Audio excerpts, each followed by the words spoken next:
The dawn that follows a Viking raid does not bring peace. It brings silence, a heavy, unnatural quiet that settles like mist over the blackened earth. The world seems to hold its breath. Smoke drifts lazily from the remains of long houses, curling upward into a sky still gray from the storm of war. The only sounds are the whisper of wind through the reeds, the distant call of ravens circling above, and the faint crackle of dying fires. In that silence, time itself feels wounded.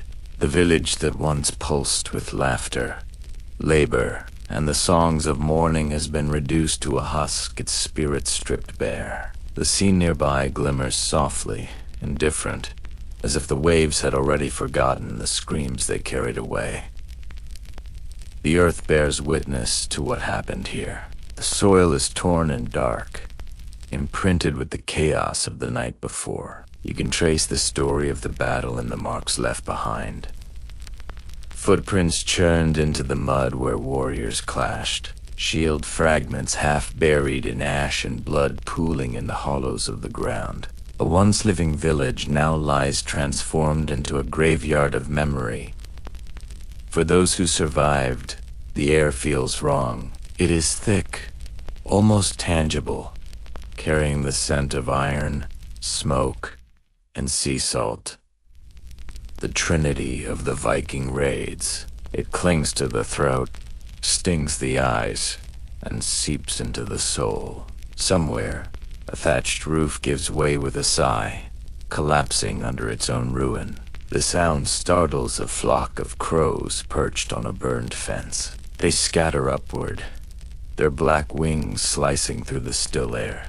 Long ago, the Norse poets sang that war was the storm of Odin, a test of strength and favor. But the storm that passed through here was not divine. It was human, brutal, methodical.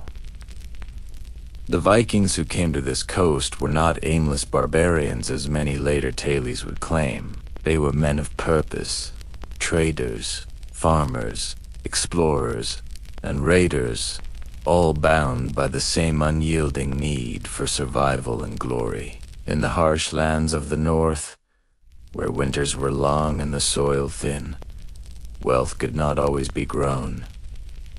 It had to be taken, and so they took. The raid that ended here began at dawn the previous day.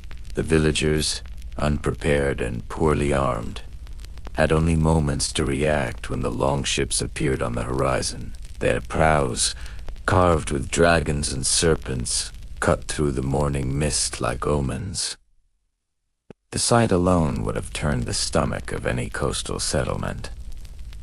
The villagers knew what it meant. They had heard of Lindisfarne, of the burning of Irish monasteries, of the coastal farms of Frisia swallowed whole. The men gathered what weapons they could. Spears, hunting knives, axes meant for wood rather than flesh. The women hid their children beneath the floorboards or behind stone ovens. Some fled toward the forest. Others studied knowing flight was useless. The Vikings struck with terrifying speed. Their coordination was unmatched, the product of generations of warfare and seafaring. Shields locked, swords gleaming. They advanced with purpose. They knew exactly where to strike. The chief's hall, the storehouse, the livestock pens. Each movement was part of a rhythm as ancient as conquest itself. When the sun set that evening, it was red not with beauty, but with smoke. Now, as the next dawn rises, the victors are gone. Only their echoes remain. Among the ruins, life stirs cautiously. A woman, her dress torn and face streaked with soot, crawls from beneath a collapsed wall. Her breath comes in shallow gasps. Her eyes are wide, unblinking. Around her lies the stillness of death neighbors, kin, strangers, all silent in their final repose. She does not cry. Not yet. Grief will come later, when her body stops shaking and her mind begins to comprehend. A few steps away, a young boy emerges from behind an overturned cart. He moves as if in a dream, stepping carefully between shards of pottery and splintered beams. He calls for his mother, his voice small and thin, swallowed by the vast emptiness around him. There is no answer. Only the sound of the sea, rolling endlessly against the shore. The ravens have descended now. They hap among the fallen, pecking and tearing, their black feathers shining with the sheen of oil. In Norse belief, these birds were sacred to Odin, symbols of his wisdom and appetite for battle. But to the survivors, their presence feels like mockery, as if the gods themselves are feasting on the remains of mortal suffering. The sun climbs higher, indifferent. Its warmth touches everything. The living, the dead, the ruined. Smoke rises from what was once the village's heart, the longhouse of its chief. It was there that the fiercest fighting took place. It was there that pride was broken. Inside, the smell of burnt wood mingles with that of scorched flesh. The walls, once decorated with carvings of ancestors and gods, are blackened and cracked. The great hearth, once the symbol of home and safety, is cold. The benches are overturned, and the ground is littered with broken shields and fragments of woven cloth. The Norsemen who stormed this hall did not leave trophies of honor behind. They took what mattered: jewelry, weapons, tools, and people. Everything else was left to rot. For the raiders, such destruction was not chaos, but order. In their worldview, everything had its place, even ruin. They believed that life and death were intertwined in a cycle of taking and being taken. Their gods themselves had been born from violence. The world, they said, was created from the body of the giant Ymir, whose flesh became the land and his blood became the sea. To conquer was not sin, it was sacred continuation. And yet, to the eyes of those left behind, this was no divine act. It was annihilation. Hours pass. The survivors gather slowly, drawn together by instinct and shared disbelief. A few elders speak in hushed voices, trying to understand what remains. There is no food, no livestock, no tools. The fields are trampled, the wells fouled. The dead must be buried, but even that feels impossible. Their world has been unmade. Somewhere, a lone ox wanders, its rope trailing behind it. It moves softly, confused. Its owner lies nearby, and it does not know it is free. The rhythm of normal life has been shattered. Even the animals seem lost. Farther inland, the forest watches silently. The trees have seen this before. For centuries, raids have come and gone, each leaving the same pattern of fire and silence. The woods will reclaim what is left. Grass will grow through the ruins. The river will wash away the blood. But for now, the land remembers. As night approaches again, the surviving villagers light small fires, not for warmth, but for company. The flickering light reveals faces hollowed by exhaustion. No one speaks of revenge. Such thoughts belong to those who still believe they have power. These people have none. They speak instead of the missing of sons who may yet be hiding in the forest, of daughters dragged toward the shore, of husbands who fell defending the hall. The flames crackle softly, and for a moment, they imagine those they lost sitting beside them. The wind shifts, carrying the faint scent of the sea once more. It smells of tar and salt and distant sails. Somewhere out there, The longships glide toward their next harbor, their bellies full of plunder and captives. The raiders laugh and sing under the same stars that now watch over the broken village. The contrast is cruel, and yet, for the Norsemen, it is the order of the world. In the chronicles written centuries later, monks would describe the Vikings as demons unleashed upon Christendom, but those who lived through it knew a simpler truth. The Vikings were men who loved their kin, worshipped their gods, and sought survival in a world that offered little mercy. Intir's conquest was not evil. It was necessary. That truth does not make the silence softer. It only makes it more human. As the fires burn low, the survivors drift into uneasy sleep. Some dream of ships returning, others of gods descending to set the world right, but most dream of nothing at all. Their minds, too weary to bear memory, surrender to the dark. In the distance, the waves continue their slow rhythm, as if chanting an old song, one older than gods or kings, the song of endings and beginnings, of ash returning to soil, of the living becoming the remembered. The night deepens, the smoke fades, the stars turn overhead, ancient and unchanging. By morning, the village will be still again, and the silence, that heavy, sacred silence, will remain. The morning grows brighter, though the light brings no comfort. The sun, climbing slowly above the gray line of the sea, illuminates a land that no longer belongs to its people. The wind, once filled with the hum of daily life, carries now the faint clang of metal and the distant voices of the conquerors. The Vikings who linger on the beach, dividing what they have taken. For them, the battle is finished. Now begins the ritual that follows every raid. The reckoning.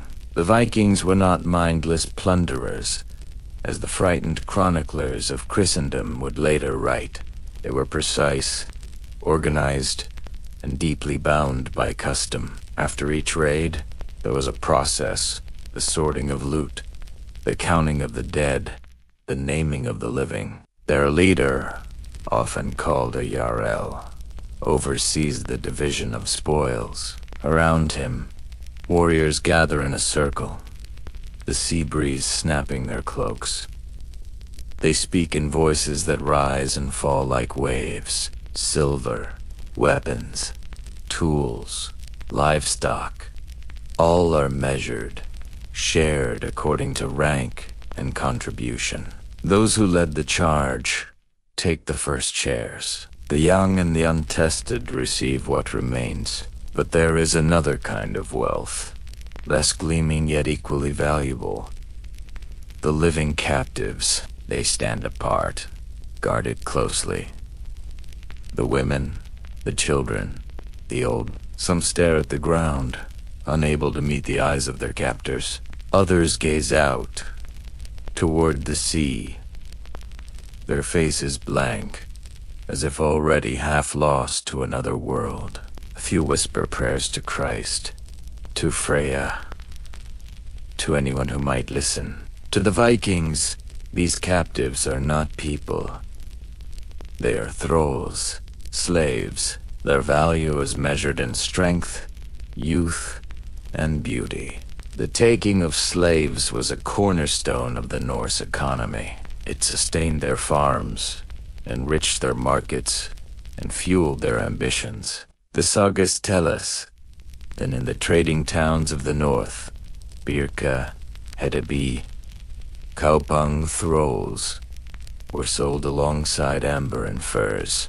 They worked the fields, rowed the ships, and built the halls of their masters. Some, especially women, became part of their captors' households. They bore children, tended the hearths, and lived lives that blurred the line between servitude and survival.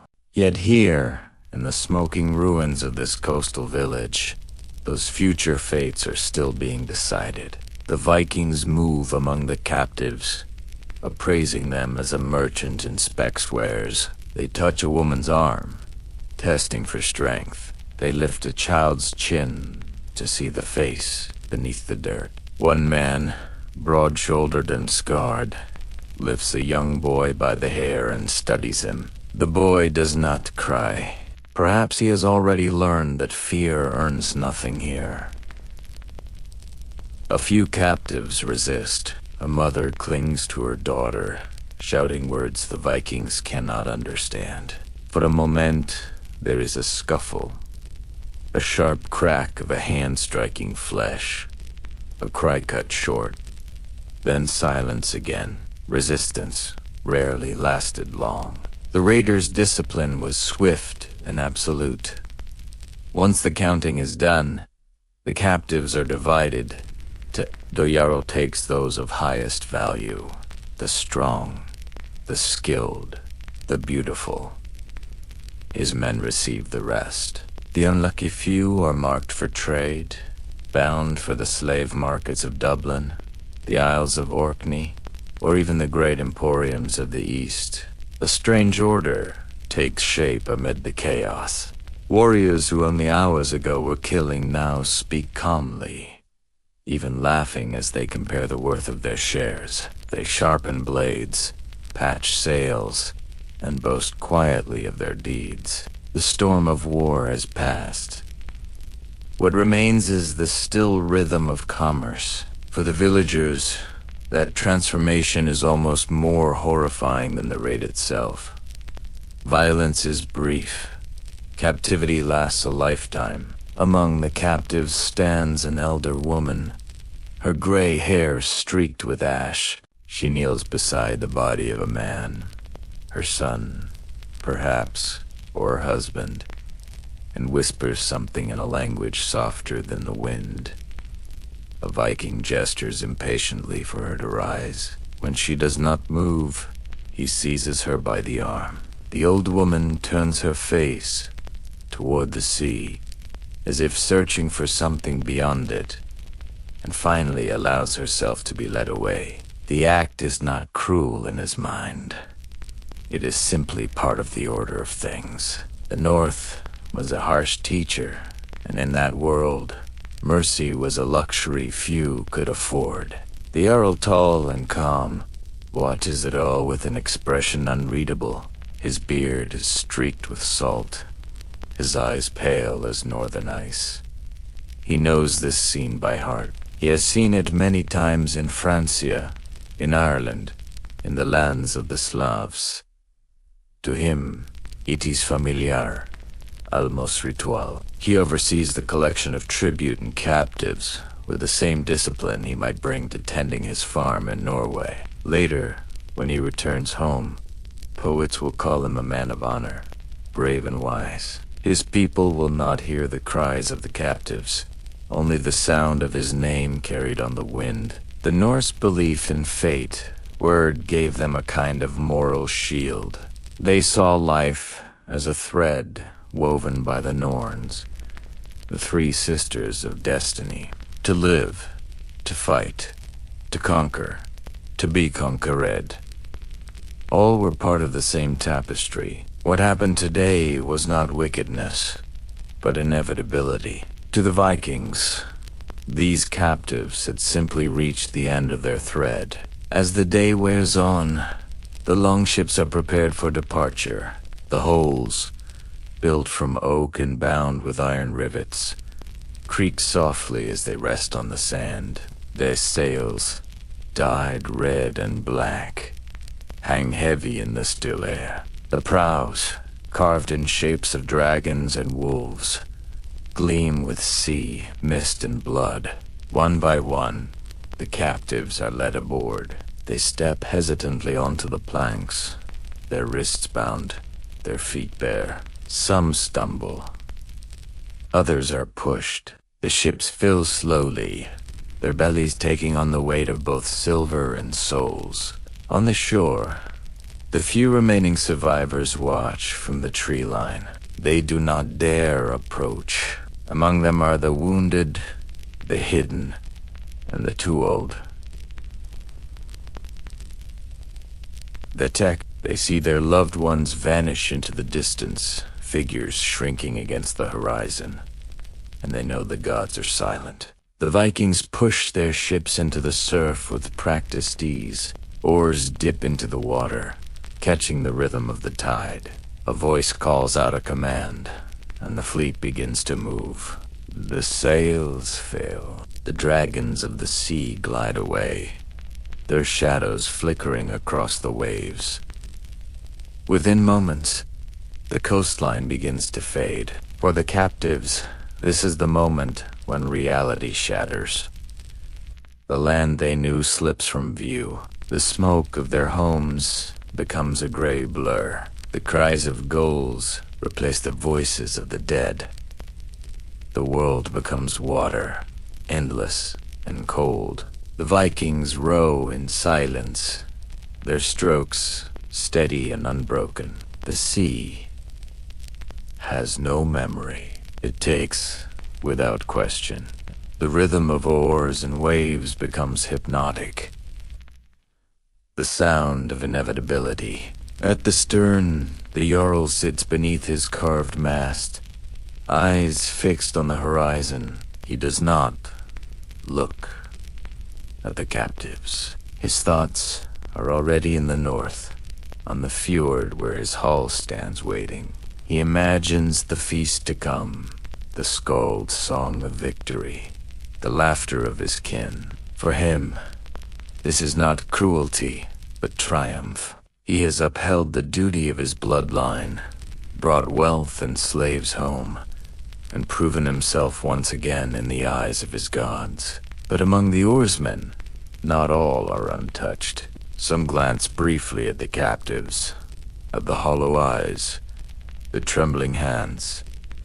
They say nothing. Perhaps a flicker of unease passes through them. Perhaps they, too, remember that their own people have been taken before by other jarls, other raiders. In the north, power was never permanent. Today's victor could be tomorrow's captive. As night falls over the open sea, the ships sail beneath a canopy of stars. The constellations that guide the Vikings home are the same that watch over the broken villages left behind. The sky is vast, eternal, indifferent. On board, the captives lie bound in the cold. Some pray, others stare blankly into the dark. A few close their eyes and drift into restless sleep, their minds haunted by the images of the burning village, by the faces they will never see again. For them, the voyage will last days, perhaps weeks. Some will not survive. The sea is cruel, and the ships are small. But for those who do, a new life awaits, one of labor, silence, and forgetting. In time, they will learn the language of their captors. They will bear their children, till their soil, and grow old in lands far from home. Their names will vanish, their memories fade. Yet through them, the North will grow stronger. The Vikings understood this truth well. Conquest was not just about taking land or gold. It was about taking people, their hands, their labor, their lineage. Each raid planted the seeds of a new world, built upon the bones of the conquered. And so, as the long ships disappear into the mist, the cycle begins anew. The sea swallows their sound. The wind erases their wake. Like on shore, the ravens return to feast. The waves wash gently over the footprints in the sand, smoothing them away until nothing remains. Only the silence endures, the deep, heavy silence that follows all great storms. It is said that when the wind blows softly through the fjords of Norway, one can still hear that silence, the echo of raids long past, carried across the centuries like a faint whisper. And if you listen closely, beneath the sigh of the sea and the cry of the gulls, You might almost hear it, the counting of the dead and the searching for the living. The longships cut through the cold northern waters like knives through mist. Their prows, carved in the shapes of dragons and serpents, split the waves, leaving a whispering trail that seemed almost alive. To the casual eye, the vessels were simple wooden constructions, slender and elegant, barely rising above the sea. Yet beneath their curved hulls lay centuries of innovation, an art form born of survival, speed, and the desire for both exploration and plunder. The Vikings were master mariners. Their raiding culture was inseparable from their ships. Without these vessels, the raids would have been impossible. Their speed, their surprise, their reach, all reliant on the precision of naval engineering. The longships were shallow enough to navigate rivers and coastal estuaries, yet sturdy enough to withstand the ferocious storms of the North Sea. Each ship was powered by oars and sail, allowing them to appear and vanish with uncanny swiftness. On board, the atmosphere was a strange blend of tension and routine. Warriors sat side by side, their hands gripping oars or weapons, their eyes scanning the horizon. Some hummed quiet tunes, songs of home or of past victories, as if to steady their nerves. Others remained silent, absorbed in thoughts of what awaited them on distant shores: gold, silver, livestock, and the human cargo that would enrich their households and markets. The Norse saw raiding not as a crime, but as a form of duty. Their homelands were harsh, their winters long and unforgiving.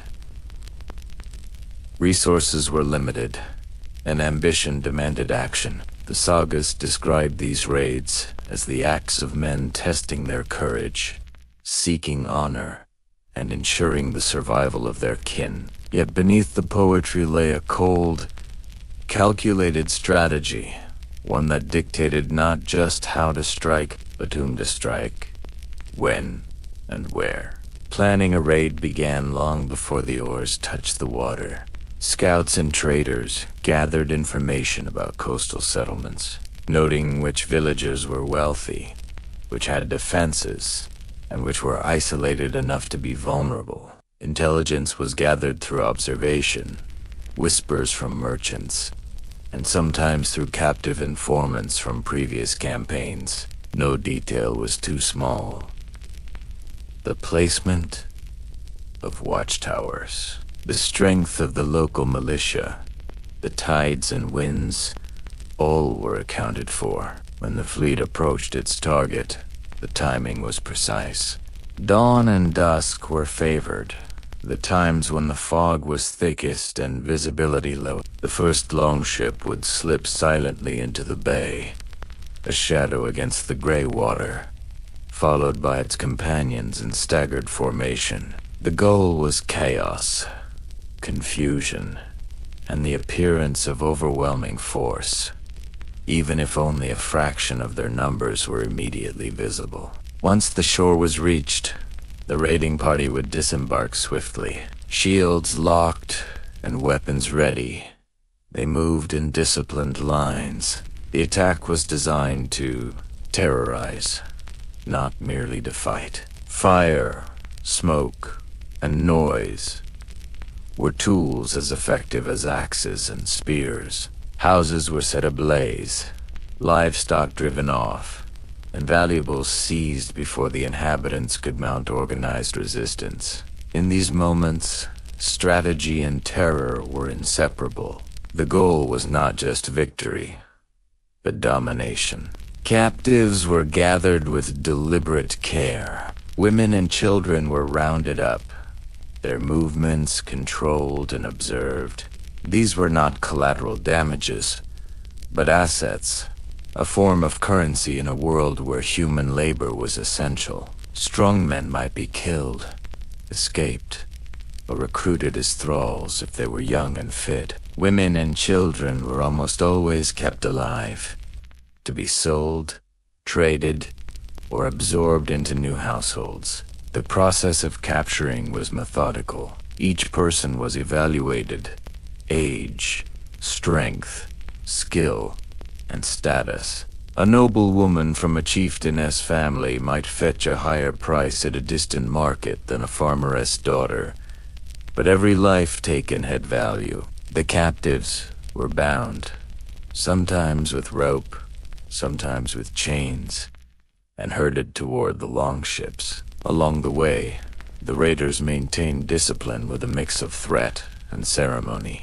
This was as much psychological warfare as physical, impressing upon the conquered the absolute dominance of their captors. On board the ships, the captives were confined, but not hidden. They were placed near the center, among the cargo of animals, stolen goods, and provisions. The oarsmen rowed steadily, the rhythm of the water and wood creating a hypnotic cadence. The sea was both a path to freedom and a prison, for there was no escape until the longships reached their intended harbor. During the voyage, captives were fed little and observed constantly. Their reactions were studied.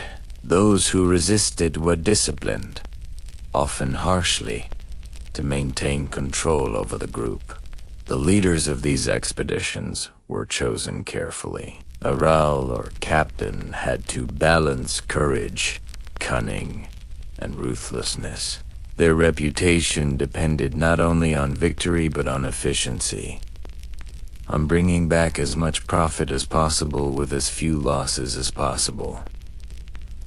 Strategy extended beyond the battlefield.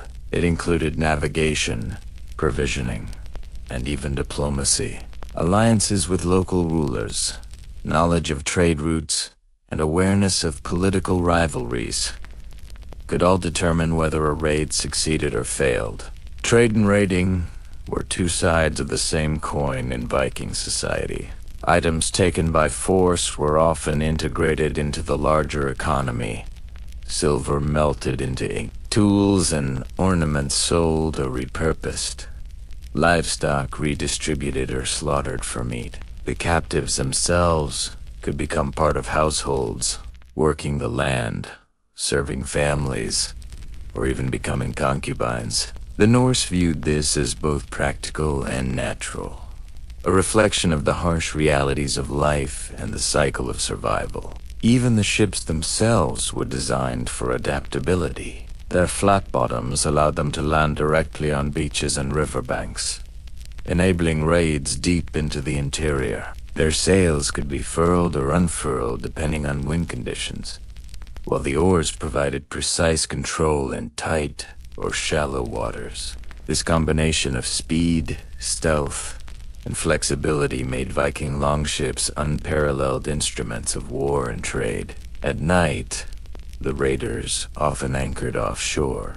Fires were minimal, kept low to avoid detection, and washers were posted diligently. The captives, huddled together on the deck or in the hold, listened to the lapping waves, the creak of wood, and the low murmurs of the warriors. Fear was constant, a companion more real than the chill of the sea or the spray of salt water. The psychological impact of the raids extended far beyond the immediate victims. News of attacks spread rapidly through coastal communities, often through terrified merchants or fleeing survivors. This network of fear amplified the effectiveness of subsequent raids.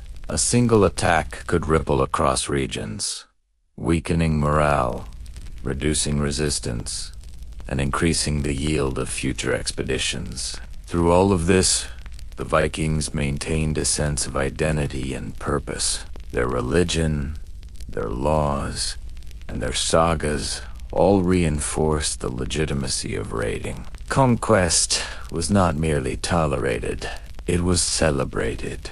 The stories of those who struck far and wide, who captured wealth and people, became the songs of the skalds, told at feasts and recorded for posterity. Even acts that appear brutal by modern standards were embedded in a worldview that valued strength, honor, and destiny above all. Thus, the cycle of planning, raiding, capturing, and returning home became central to Viking life.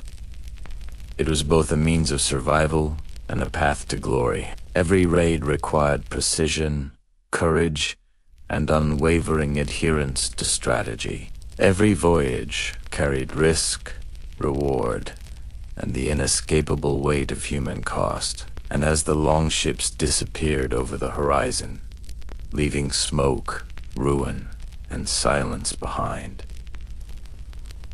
the lands they touched would bear the memory of their passage for generations. The echoes of raids would live on in the stories whispered by survivors, in the scars of burned villages, and in the shifting patterns of power that rippled through the northern world. The longships rocked gently on the waves, their prows cutting arcs of silver through the morning light. On deck, the captives moved little, their hands bound, their faces pale with fear or resignation. Each glance at the horizon reminded them of the distance from home, of the world they had left behind, and the uncertainty that awaited them in lands unknown. The sea, endless and indifferent, held them suspended between past and future, between memory and survival. The journey of captives was not merely physical, it was psychological.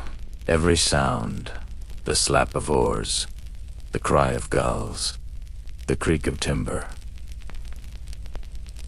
carried meaning. The rhythm of the ship became a metronome of anxiety. Some tried to close their eyes, to imagine themselves elsewhere, but the constant movement of the waves and the oppressive presence of their captors made sleep uneasy. Even dreams were invaded by flashes of fire, of the longhouse burning, of the screams of kin. The women, particularly, were scrutinized with care. The Vikings evaluated their strength, resilience, and demeanor. A quiet woman might be more valuable for domestic service. One who resisted, even subtly, could be punished or separated. Those who were young and capable might fetch higher prices in distant markets, or be absorbed into the raiders' households, their labor and even their lineage serving to extend the influence of the conquerors. Children were a different matter. Boys were often tested for potential as future warriors or servants. Girls were assessed for labor, domestic skill, and, in some cases, beauty. Even infants could be seen as currency, traded or adopted into Norse families, their futures shaped by the demands of conquest rather than nature. For the captives, the journey was long and uncertain.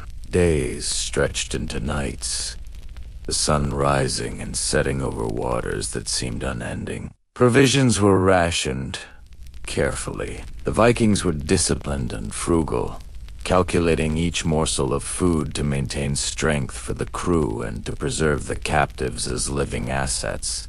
Hunger was an ever-present companion.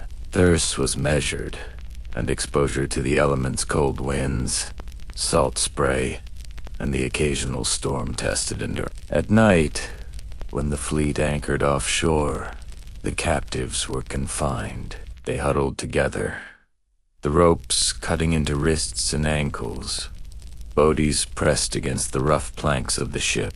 Some whispered prayers, soft and hesitant, calling to gods who might listen across the water. Others sat in silence, staring into the dark, listening to the waves lap against the hull, wondering if they would ever again see a familiar tree, a familiar face, a familiar home. The Vikings themselves were vigilant. Guards patrolled the deck, eyes scanning the horizon and the captives alike. Any sign of defiance was met with swift discipline. A sharp word, a shove, or the crack of a whip served as reminders of the absolute hierarchy on board.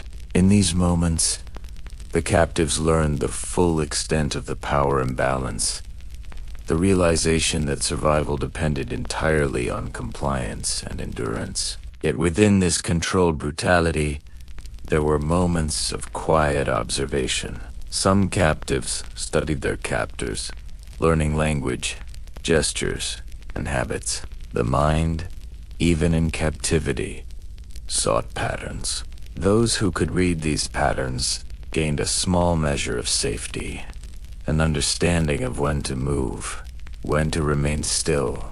Such awareness became a lifeline, a subtle tool for endurance amid relentless uncertainty. The sea itself seemed to conspire with fate. Storms could strike suddenly, testing the mettle of both crew and captives. Waves battered the ships, soaking them with icy spray, rocking the vessels with a violent rhythm that mirrored the anxiety in human hearts. For those who had never traveled beyond their homeland, the vastness of the ocean was both terrifying and humbling. It was a force beyond control, reminding them that survival depended not only on human strength but on the mercy of elements indifferent to human suffering. The long ships traveled with a sense of purpose and inevitability.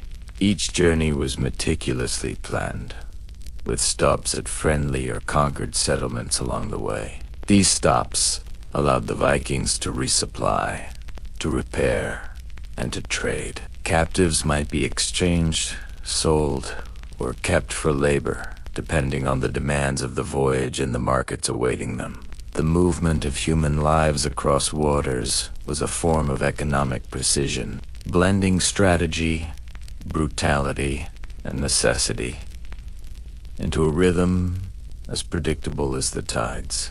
Despite the harsh conditions, captives adapted in subtle ways. Women supported each other quietly, sharing warmth and whispered words of encouragement. Children clung to their mothers or siblings, their presence a fragile tethered to sanity. Small acts of resistance, refusing to eat, whispering to each other in hidden voices, or marking days by the sun's position, became ways to preserve identity, to retain a sense of self amid the dissolution of freedom. The Vikings were acutely aware of the value of their cargo. Thralls represented labor, future wealth, and sometimes political advantage. For a chieftain returning home with captives from a successful raid, the human toll was measured in both economics and prestige. Houses would be built, farms would be worked, and marriages arranged, all sustained by the labor of those taken from distant shores. Religion, law, and custom all played a role in this system. Norse belief held that fate word governed all lives. Captivity was not random cruelty. It was part of a larger cosmic order. Those taken by raiders were not punished, nor were the raiders condemned. Instead, both were acting within the boundaries of a universe shaped by strength, courage, and the favor of the gods. In this worldview, suffering had purpose, and survival demanded both resilience and acceptance. During long days at sea, the captives became part of a rhythm they could neither control nor escape. The sway of the ship, the constant motion of water, and the cries of gulls formed a lullaby as relentless as it was cruel. Some would eventually drift into an easy sleep, haunted by memories of home and the unknown future.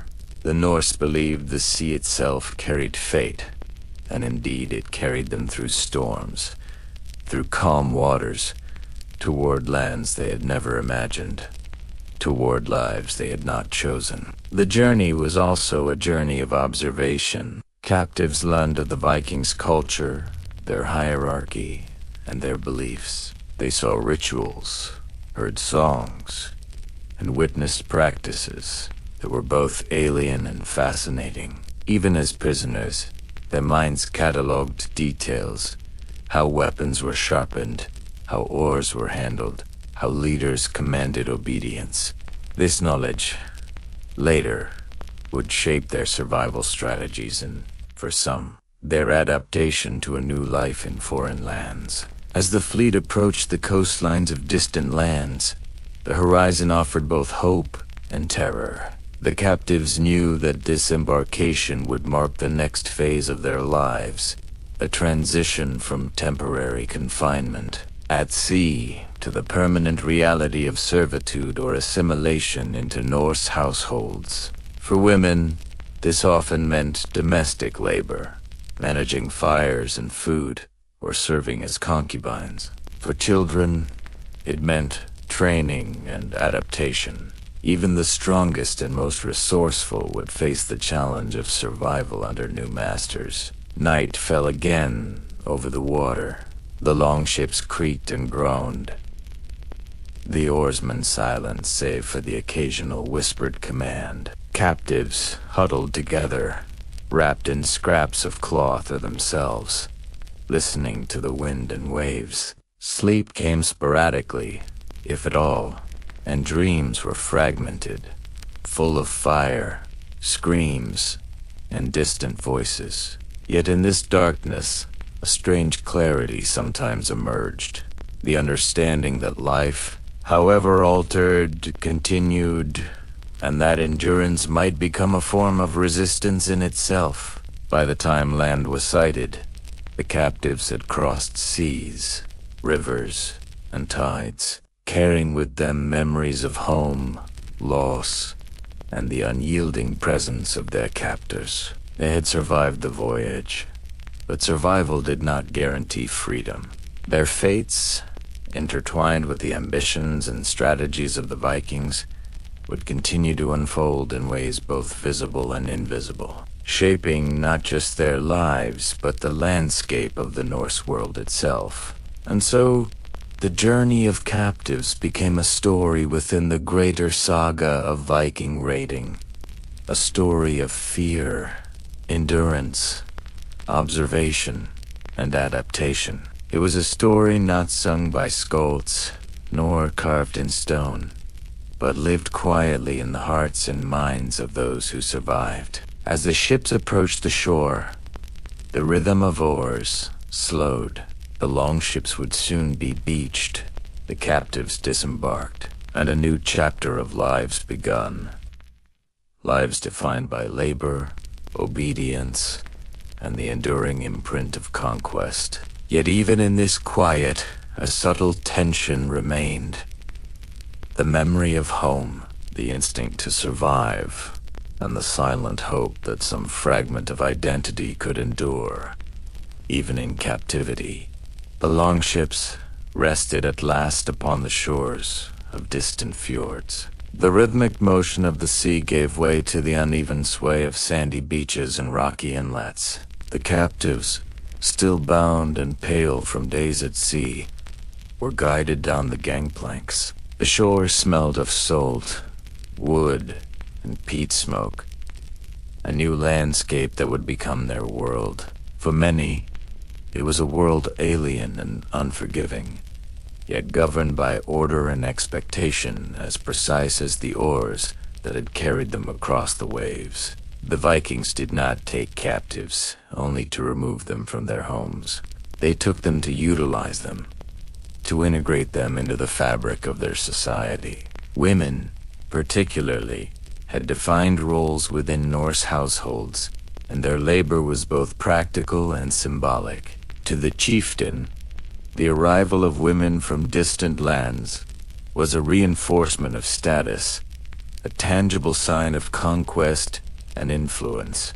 Their presence enriched the household materially, socially, and politically. The process of integration began immediately. Captives were assessed, organized, and instructed in tasks they had perhaps never imagined. Some were assigned to care for children, to tend livestock, or to manage the hearth, which in a Norse home was the center of life and warmth. Others were tasked with preparing food, weaving cloth, or cleaning the longhouse labor that was essential to the functioning of the household. Every task was measured, every motion observed, and every act of obedience rewarded or punished as necessary. The Norse believed that the household, or heim, was a microcosm of the larger world. Harmony within the home reflected the favor of the gods, and disorder could invite misfortune.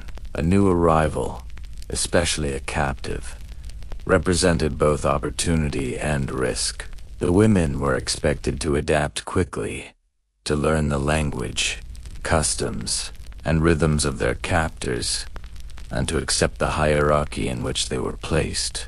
Those who did so successfully could earn a degree of security, if not freedom. Those who resisted faced hardship and isolation. Daily life was structured around the cycles of nature, the labor of survival, and the expectations of the household. Dawn brought the tending of animals and fields, the preparation of food, and the maintenance of tools. Midday might include weaving, mending, or assisting in crafts that sustained the household economically. As night fell, the hearth became the center of activity, warmth, and storytelling, a place where history and memory were passed down.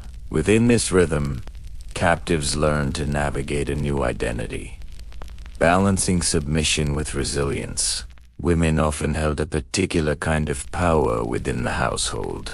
Though not free in the sense of choosing their place of residence or labor, they influenced the domestic sphere, managing kitchens, storerooms, and the care of children. Some became concubines or secondary wives, a status that conferred certain privileges, but also reinforced dependence and vulnerability. Through these roles, the women could wield subtle influence shaping daily life, preserving traditions, and even negotiating small measures of respect from their captors.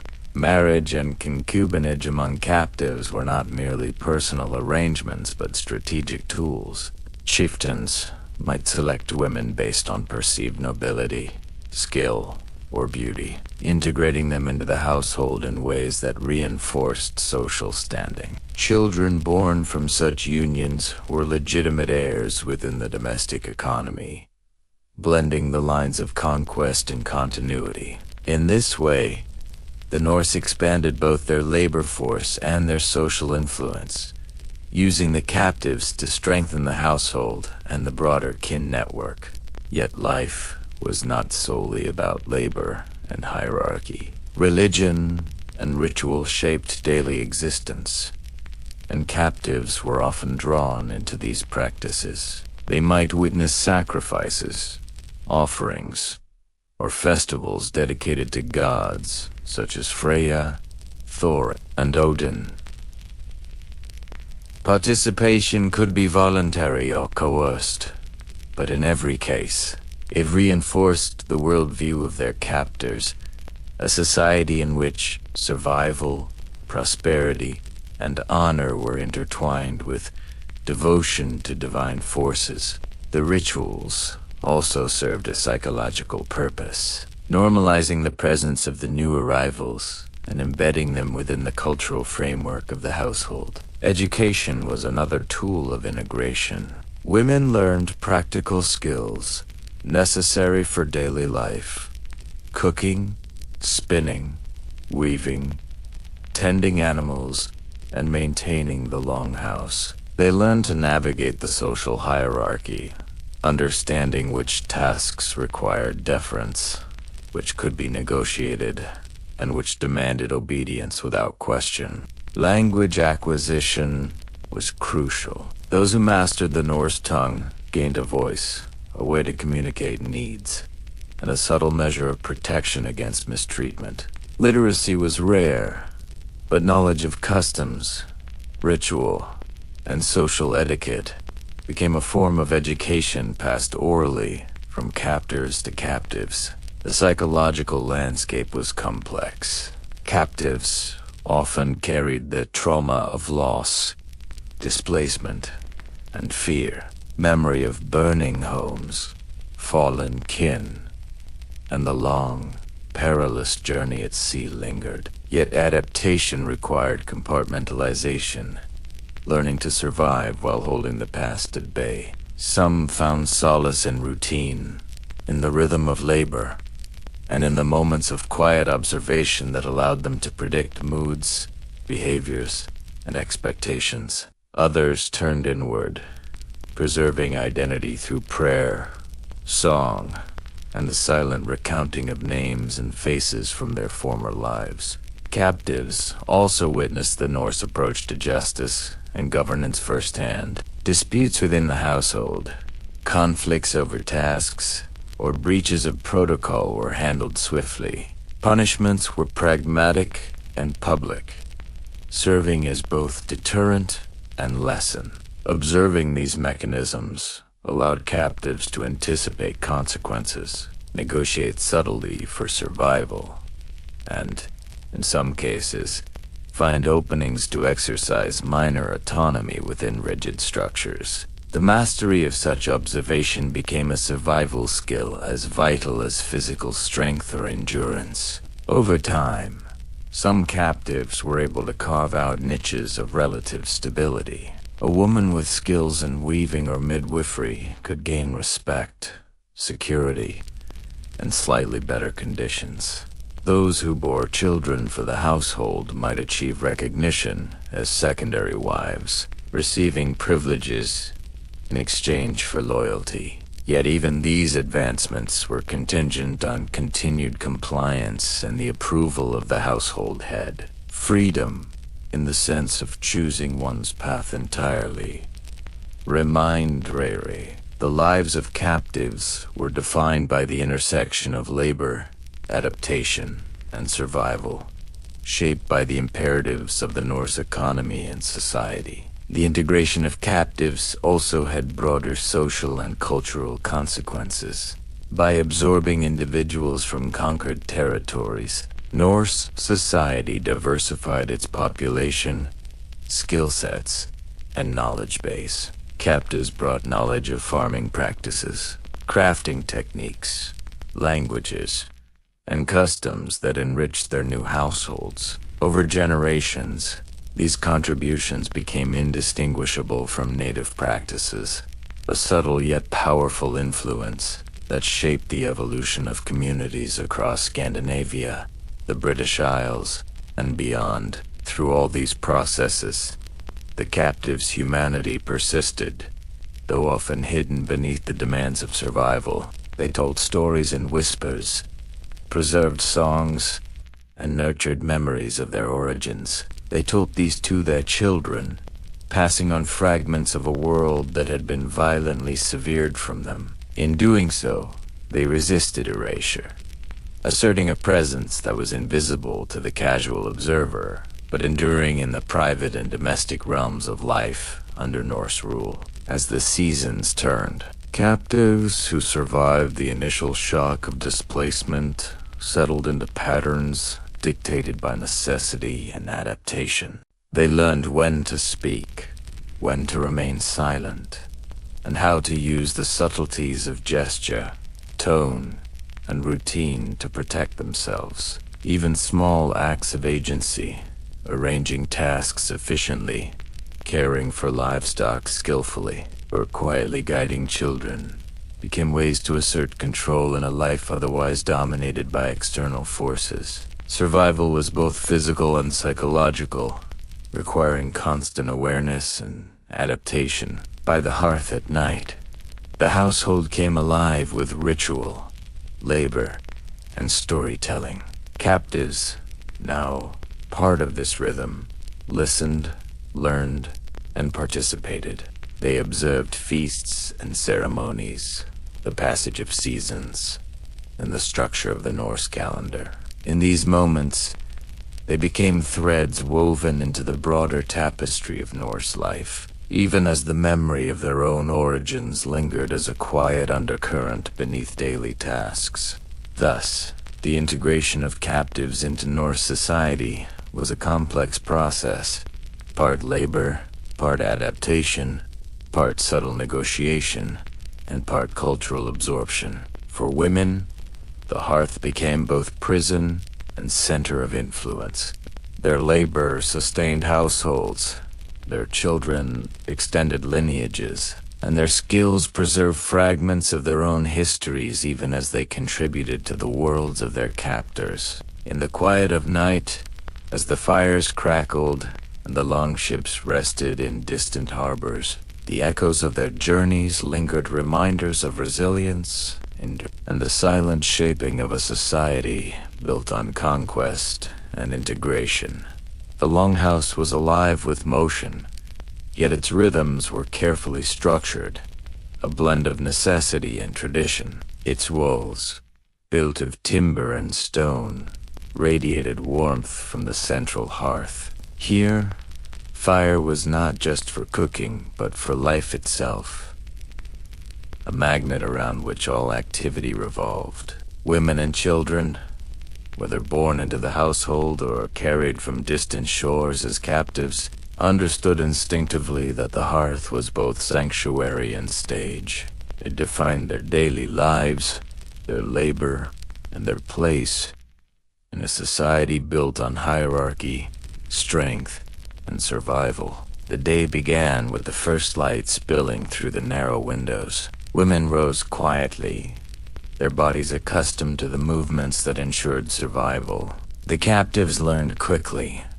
Water had to be drawn, fires stoked, and food prepared for those who wielded authority within the household. Every gesture, every step was observed. A dropped vessel, a late meal, or poorly tended livestock could bring swift reprimand. Yet careful attention and diligence brought small acknowledgments, a nod from the householder, or a task delegated with trust. In these exchanges, captives discovered the subtle currency of influence. Obedience tempered with skill became a tool for survival. Children, particularly those born to the household, occupied a unique position. They were heirs to the lineage, yet they also embodied continuity and potential. Captives' children grew up learning two worlds, the one their parents had known, and the one into which they had been forced. These dualities shaped their education, their understanding of labor, and their perceptions of loyalty. Play, storytelling, and early training in household duties of farming practices became intertwined with lessons of obedience and social order. Through these formative years, the next generation absorbed the norms, expectations, and hierarchies of the Norse world. Women's labor extended across multiple spheres. They managed domestic tasks, cooking, cleaning, weaving, and caring for children. Yet they were also integral to the maintenance of livestock and fields. Their hands shaped both the physical and social structures of the household. Skills such as spinning wool, baking bread, and brewing ale were essential not just for survival but for status. Guests, neighbors, and traders evaluated a household partly by the efficiency and skill of its women, who in turn derived recognition, if not freedom, from such competence. The hierarchy among women was nuanced. Birthright, skill, and favor determined influence. A high-born Norse woman might oversee the tasks of captives, while a captive woman navigated her place carefully, balancing compliance with the pursuit of small autonomy. Observation became crucial, knowing which words to speak, which gestures to make, and when to act allowed captives to negotiate the tight boundaries of their world. Authority was exercised subtly, often in the form of guidance, mentorship of younger girls, or management of daily routines, even without overt power. Religion continued to shape life, blending ritual with routine. Captives witnessed ceremonies and offerings to gods such as Freya, Odin, and Thor. Women sometimes assisted in preparation, arranging food, weaving ceremonial cloths, or tending sacred fires. Participation was both expected and instructive, offering lessons in the cultural codes of their captors. Over time, Even if they did not share these beliefs, captives learned to navigate rituals with precision, understanding that engagement could reduce suspicion, enhance security, and even afford a measure of respect. Yet the hearth also served as a private arena for agency. Captives told stories in whispers, shared knowledge of herbs and healing, and preserved the lore of their homelands. These acts of cultural preservation, subtle and almost invisible, were a form of quiet resistance through song, memory, and instruction. They maintained a connection to the identities erased by conquest. Their children absorbed these lessons alongside the teachings of their Norse environment, creating a dual heritage, one that intertwined survival with remembrance. Daily routines were punctuated by seasons. Winter demanded careful tending of firewood, preservation of food, and attention to warmth. Spring brought planting, tending of livestock, and preparation for travel or trade. Summer and autumn cycles dictated harvests, storage, and maintenance of property. Women, captives, and free alike were central to the rhythm, their labor essential to both survival and the household's prosperity. Each task reinforced structure, hierarchy, and predictability, offering captives a framework in which their agency could be exercised subtly. Food, simple yet labor-intensive, defined much of a household's life. Women prepared porridge, bread, salted meat, and preserved fish, balancing necessity with care. Cooking was also a social act, a time for instruction, observation, and transmission of knowledge. Captives who learned quickly could demonstrate value, gaining trust and slightly improved conditions. Those who failed faced correction, often public, reinforcing the system of control while offering subtle guidance on social expectations. Even leisure was structured. Feasts, storytelling, and music were communal, but hierarchical. The chieftain and his family occupied central positions. Captives and servants observed from the periphery. Yet within these bounds, individuals found moments of expression, humming a tune, tending a fire in a particular manner, or assisting in preparation with skill that was noticed by the household. These small acts were ways to assert presence, influence, and survival, while never overtly challenging authority. Captive children adapted to these roles alongside their mothers, learning to navigate hierarchy, labor, and social nuance. Their education was both practical and observational. They learned farming, tending animals, and domestic crafts, while also absorbing lessons in behavior, deference, and alliance. Over time, these children became bridges between worlds, carriers of memory from their parentess homeland, and active participants in the life of the Norse household. Discipline remained a constant undercurrent. Mistakes, even minor, could invite verbal rebuke, extra labor, or punishment. Captives quickly learned to anticipate the expectations of those around them, balancing effort and caution. Survival depended on observation, patience, and the ability to act without attracting undue attention. Yet within this framework, ingenuity could flourish, finding ways to organize tasks efficiently, assist in problem solving, and subtly influence outcomes without overstepping bounds.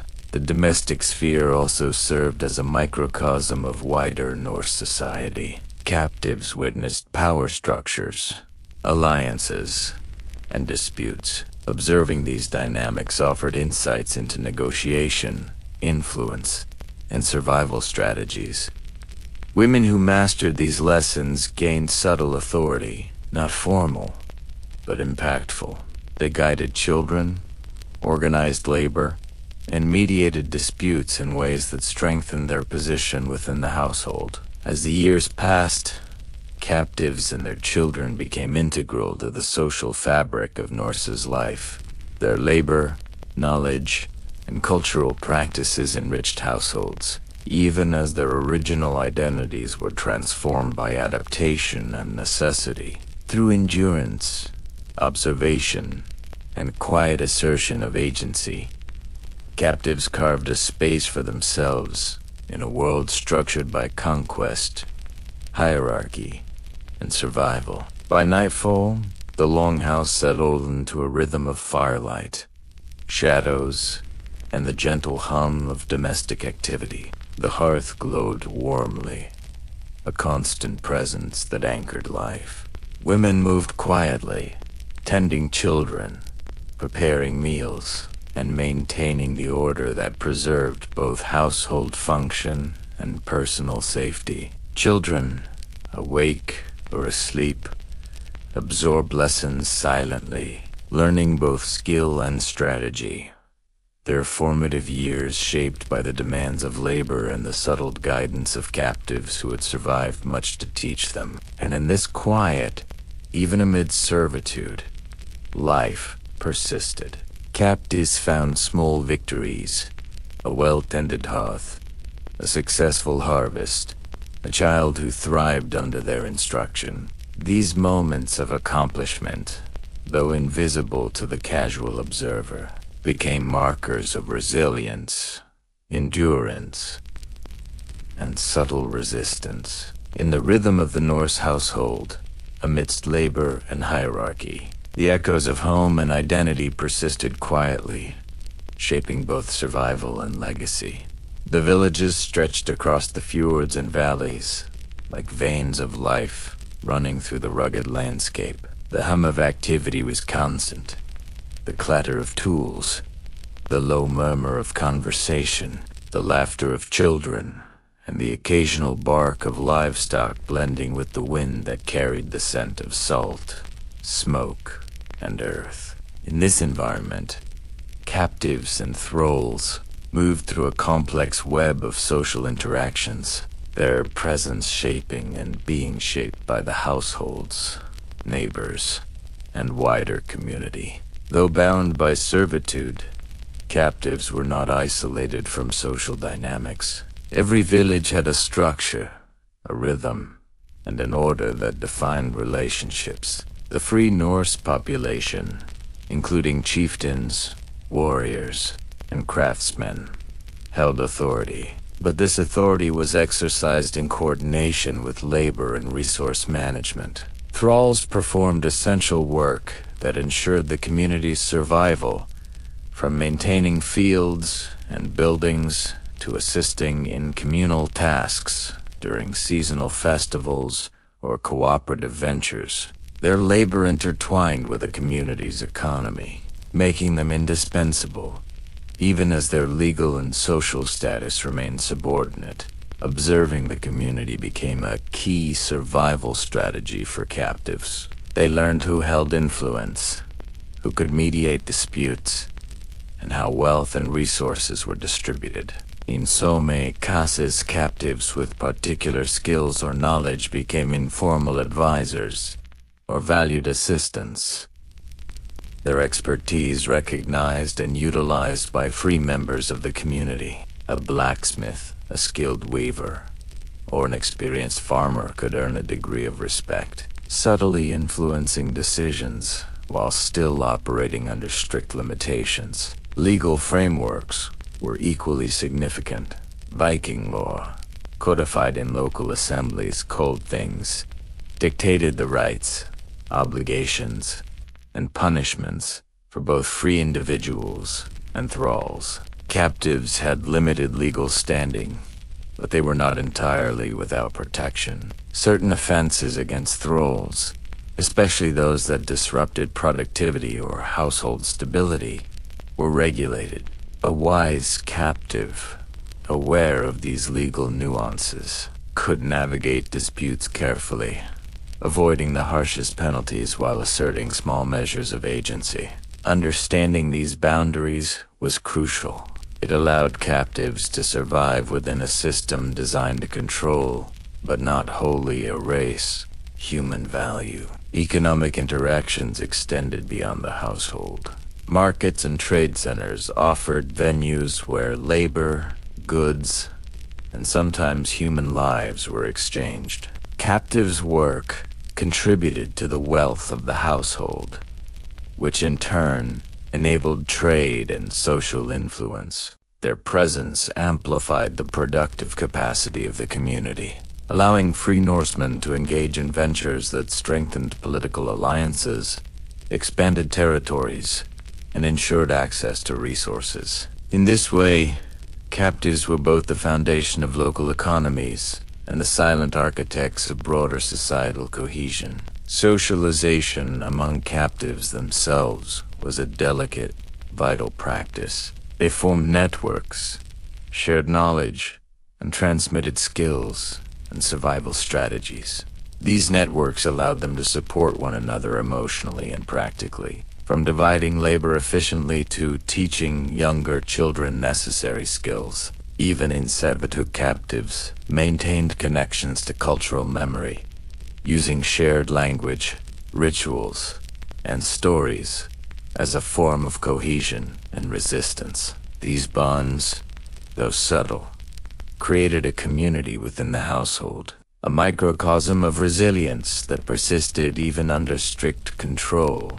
The interaction between captives and free members of the household often required negotiation, subtle manipulation, and careful observation. Captives learned to anticipate moods, understand the preferences of their captors, and act in ways that maximized security and minimized punishment. Skills in diplomacy, empathy, and timing became as valuable as physical labor. Over time, a captive who mastered these dynamics could attain influence over domestic routines, allocation of tasks, and even decisions affecting children, creating a small but significant sphere of power within the constrained environment. Seasonal festivals and religious ceremonies further intertwined captives with the community. Participation in rituals, whether through assistance,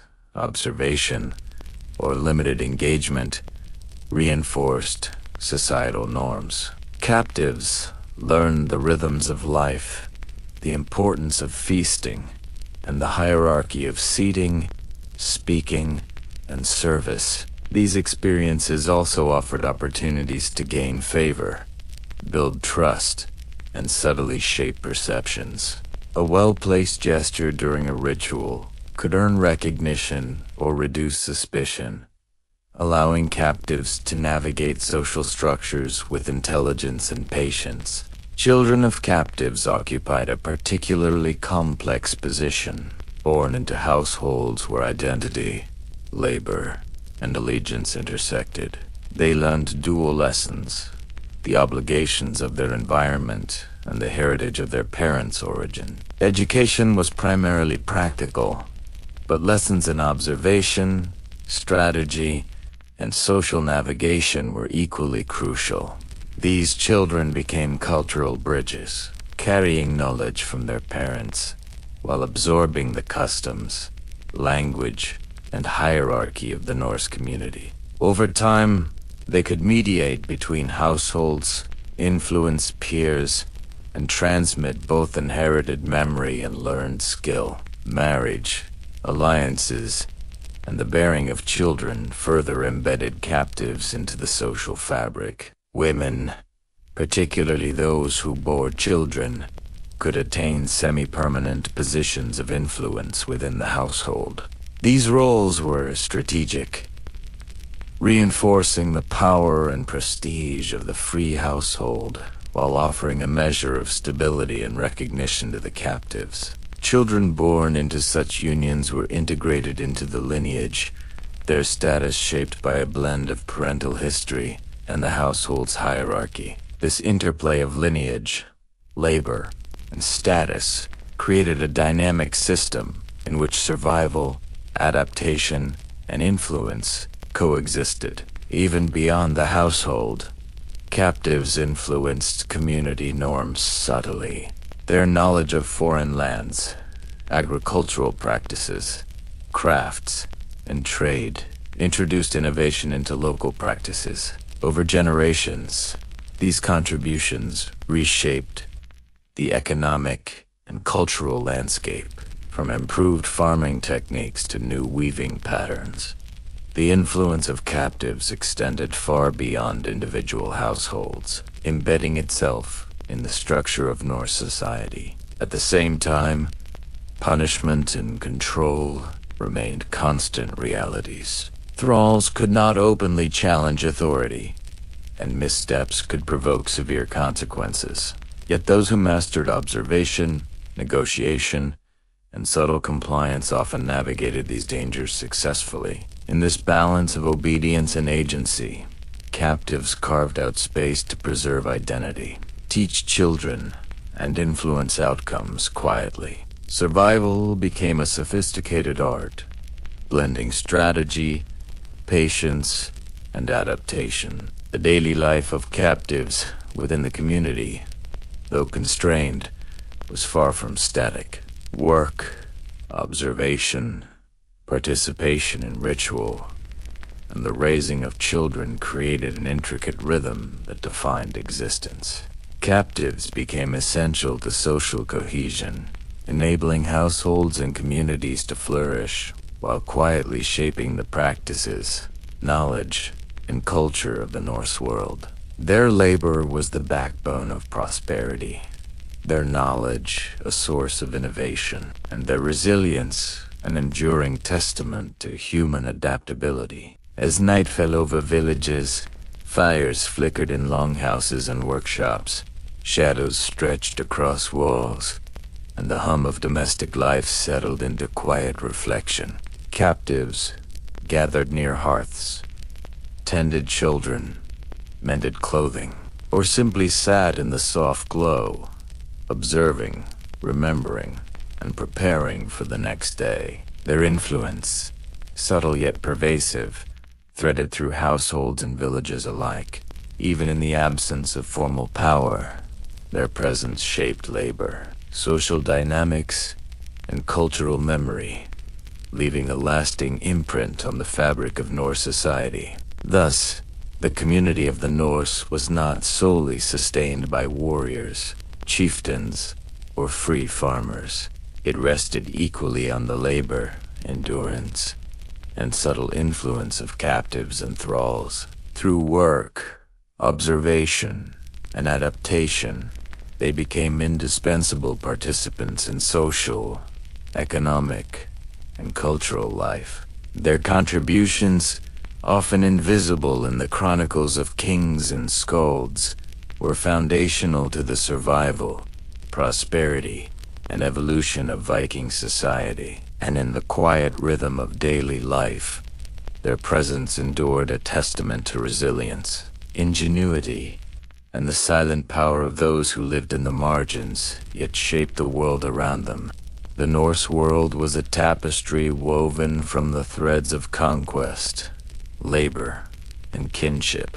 Beyond the long ships and the battlefield, beyond the tales of glory sung by existed the quiet engine that sustained society, the labor of captives and thralls. These individuals, often uprooted from distant lands, carried within them the skills, knowledge, and endurance necessary for survival. Their work shaped the rhythm of daily life, influenced social hierarchies, and reinforced the power of those who commanded them. In the village and the longhouse, thralls performed a multitude of tasks, their labor both visible and invisible. They tended fields, planting barley, oats, and vegetables to feed the household and its livestock. They harvested crops, repaired fences, and ensured that granaries remained full through the harsh northern winters.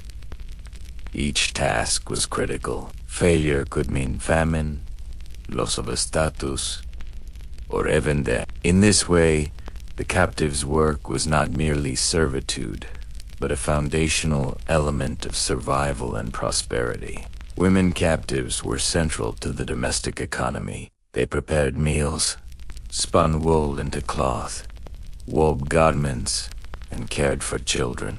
Their skill determined not only the comfort of the household but also its reputation among neighboring communities. A well-managed longhouse reflected favor from the gods and competence from its inhabitants, both free and captive. Those who excelled gained relative security and, in some cases, subtle authority, guiding younger captives or organizing daily routines.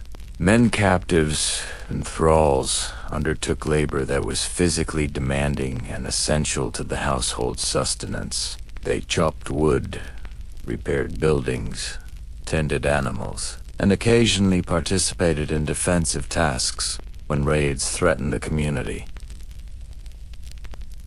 Their work extended beyond immediate survival. It built infrastructure, fortified the village, and allowed chieftains to focus on trade, politics, and military endeavors. Through their labor, thralls were deeply woven into the social and economic fabric of Viking life. The integration of captives into households also had broader social consequences. By absorbing people from conquered lands, Norse society gained not only labor but knowledge. Captives brought skills in agriculture, craftsmanship, and trade, enriching the economy and introducing innovations. They could teach new techniques in weaving, metalwork, or boat building, subtly reshaping practices in ways that persisted across generations.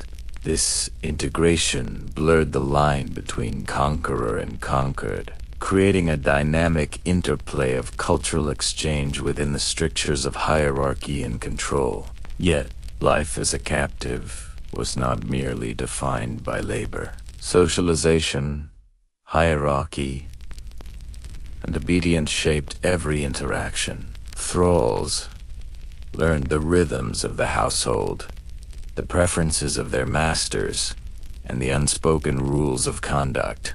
Observation became a key survival skill, understanding which tasks required initiative, which behaviors were rewarded, and which could provoke punishment allowed captives to navigate their environment with precision. Through this awareness, subtle forms of agency emerged, even in the absence of freedom. Religious practice reinforced both hierarchy and integration. Thralls and captives often participated in rituals, sometimes voluntarily and sometimes under compulsion. Offerings to Odin, Thor, or Freya were common, marking the seasons, celebrating victories, or seeking protection. Participation was a lesson in cultural assimilation. It taught the captives how to align themselves with the beliefs and expectations of their captors, reducing conflict and fostering a measure of security. Even if their hearts held the gods of distant homelands, their actions increasingly reflected the Norse worldview. Children of captives occupied a unique space within society, born into households where ancestry blended lines of conquest. They inherited labor obligations, social norms, and dual identities. They observed both the privileges of their free peers and the constraints of their parents' status. Education was largely practical, tending animals, weaving, cooking, and learning to navigate social hierarchies. Yet these children also absorbed stories, songs, and knowledge passed down quietly by their parents, preserving memory even as they became fully integrated into the Norse world. Trade and market dynamics were closely tied to captives and their labor. Thralls could be bought, sold, or gifted as part of alliances, dowries, or debts. Their presence increased the household's wealth, enabling chieftains to engage in broader commerce and diplomacy. A successful household with skilled laborers, both free and captive, could leverage its resources to consolidate power. influence neighboring settlements, or expand territorial control. In Sensei, the labor of captives was both practical and political, shaping the trajectory of communities far beyond the longhouse. Even punishment and control were integrated into societal norms. Thralls who disobeyed, resisted, or failed to meet expectations could face physical reprimand, additional labor, or other forms of discipline. Yet punishment was often pragmatic. Skilled labor was valuable, and unnecessary cruelty could undermine the household's productivity. Captives learned quickly to balance compliance with initiative, to anticipate the expectations of their masters, and to exercise subtle influence without provoking retaliation. In this delicate equilibrium, survival became an art form. Marriage, concubinage, and domestic alliances further intertwined captives with society. Women might become secondary wives or concubines, bearing children who were integrated into the lineage. These unions were both personal and strategic, consolidating labor, extending influence, and reinforcing social hierarchies. For the household, they created continuity, while for the captives, they offered a measure of stability and recognition within otherwise rigid structures. Children born from these unions carried blended identities, reflecting the convergence of conquest, adaptation, and endurance. Cultural transmission persisted quietly. Captives preserved knowledge, language, and rituals from their homelands, often sharing them in subtle ways. This cultural memory shaped domestic life, influencing cuisine, medicinal practices, and domestic crafts. Even under strict hierarchical control, these contributions endured, leaving a lasting imprint on the Norse world. Over generations, such integration created communities enriched by resilience and adaptability, a society simultaneously shaped by conquest and sustained by the human capacity to endure. Through labor, observation, and quiet adaptation, captives became both the foundation and the connective tissue of Viking society. Their work sustained households, their presence reinforced social order, and their knowledge influenced innovation and cultural exchange. Even within the bounds of servitude, subtle forms of agency, endurance, and resilience emerged, shaping both their personal trajectories and the broader community. As night fell over the longhouses and villages, the work of the day gave way to reflection, ritual, and rest. Captives gathered near fires, tending embers, preparing for the night, and caring for children. Shadows danced on walls, flickering in time with the crackle of fire. Within this quiet, the threads of memory, adaptation, and survival intertwined. Life persisted in forms shaped by both power and endurance, revealing the hidden foundations upon which Viking society was built. Even as stories of battles, raids, and conquest filled sagas and song, it was the labor, resilience, and quiet influence of captives and thralls that sustained the rhythm of daily life. Their presence, often invisible to the casual observer, was a cornerstone of prosperity, continuity, and social cohesion. In this way, the fabric of Viking society was woven as much from the lives of the conquered as from the victories of the conquerors. A complex tapestry of power, endurance, and the human will to survive. The sun rose over the fjords, casting a golden light across longhouses, fields, and the bustling harbor where longships were moored. Smoke curled from the hearths, mingling with the salty temps of the sea. In this landscape of both opportunity and labor, captives and thralls moved with purpose. their work forming an invisible yet indispensable thread in the fabric of Viking economic life. Every action, tilling fields, tending livestock, weaving cloth, or preparing goods for trade, contributed to a system of commerce that would sustain households, fortify settlements, and extend influence across distant lands. Markets were the pulse of Viking economic activity, and captives were central to the rhythm. Goods produced in households, woolen cloth, salted fish, preserved meats, pottery, and tools often relied on the skill and labor of captives. Women spun thread, wove garments, and prepared foodstuffs, while men maintained farms, repaired buildings, and crafted essential tools. The efficiency, skill, and discipline of captive labor enabled households to produce surplus goods, not just for domestic use, but for trade, gifts, or tribute. Without their work, the complex web of local and long-distance trade that fueled Norse prosperity would falter. The flow of captives themselves was intertwined with commerce. Human lives were considered property, currency, and assets within the Norse economy.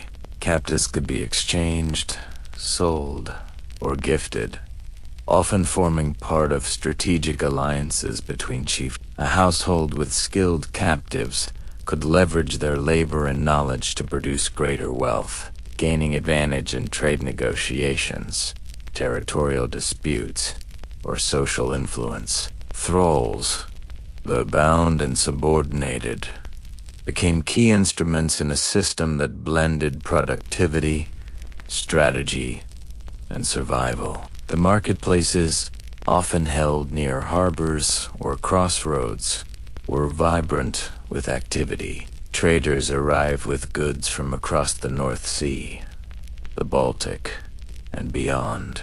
Captives prepared and displayed wares, assisted in transport, and maintained household stockpiles for sale or barter. Their labor was a bridge between production and exchange, allowing the free Norsemen to focus on negotiation, alliance building, and strategic oversight. Even the simplest acts, weighing grain, tying bundles of cloth, or arranging fish for sale, carried significance, shaping perceptions of quality, reliability, and wealth. Economic participation extended beyond tangible goods. Captives also contributed knowledge, skills, and labor that enhanced productivity in ways less visible but equally vital. They taught techniques for preservation, introduced foreign methods of farming or weaving, and assisted in constructing ships, tools, or infrastructure.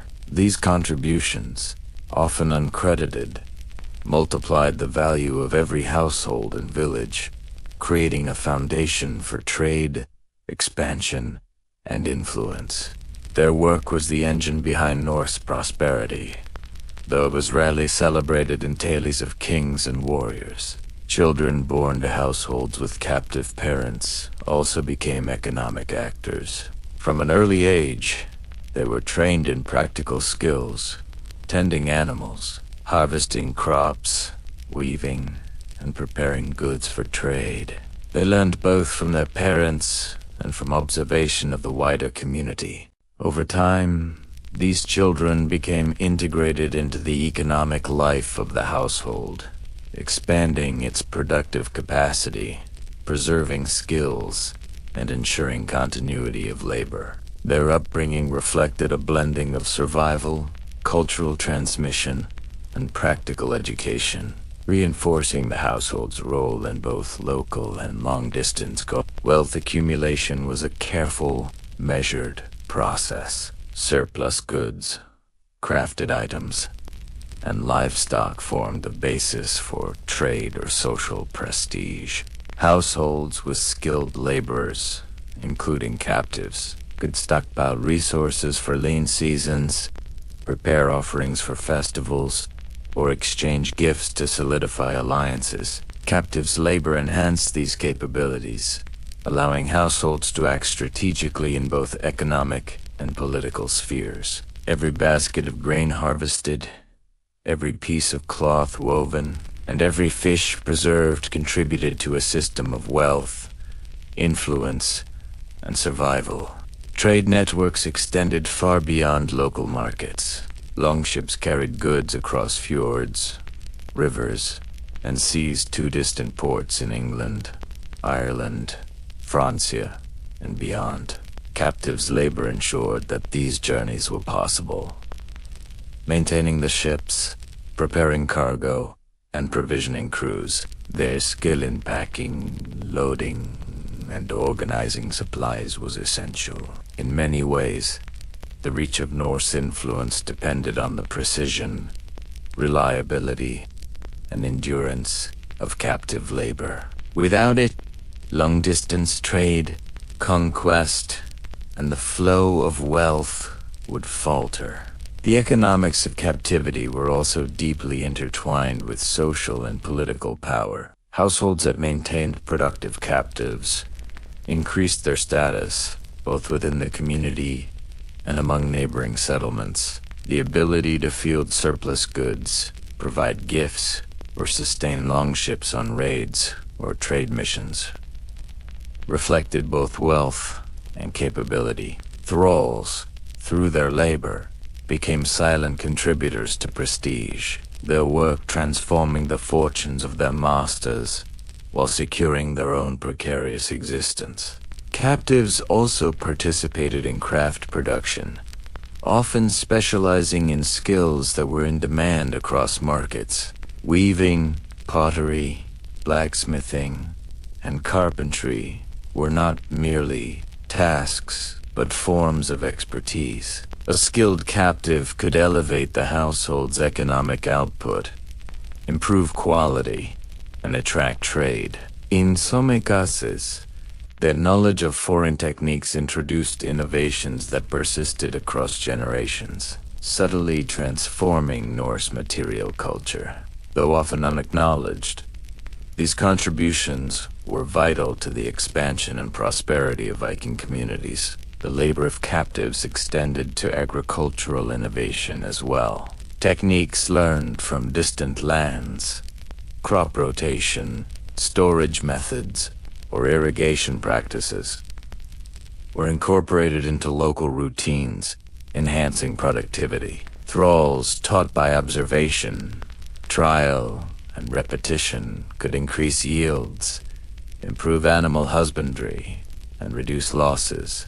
These innovations, introduced quietly by those once uprooted from their homelands, became embedded in the Norse economy, sustaining growth and enabling further expansion. Even in the realm of luxury goods and artistry, captives played crucial roles. Skilled weavers, potters, and metalworkers created items that symbolized status, served as gifts, or entered trade networks. Their labor contributed not only to wealth but to social influence, reinforcing alliances and demonstrating the household's capability.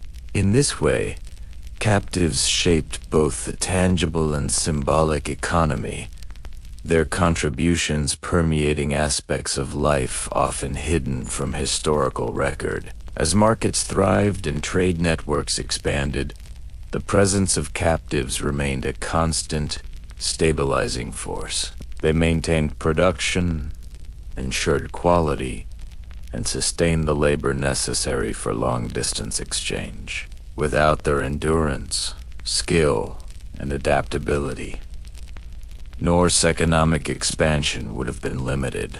Yet, their work was performed largely in the background, essential yet invisible, a quiet testament to the human effort underlying conquest and prosperity.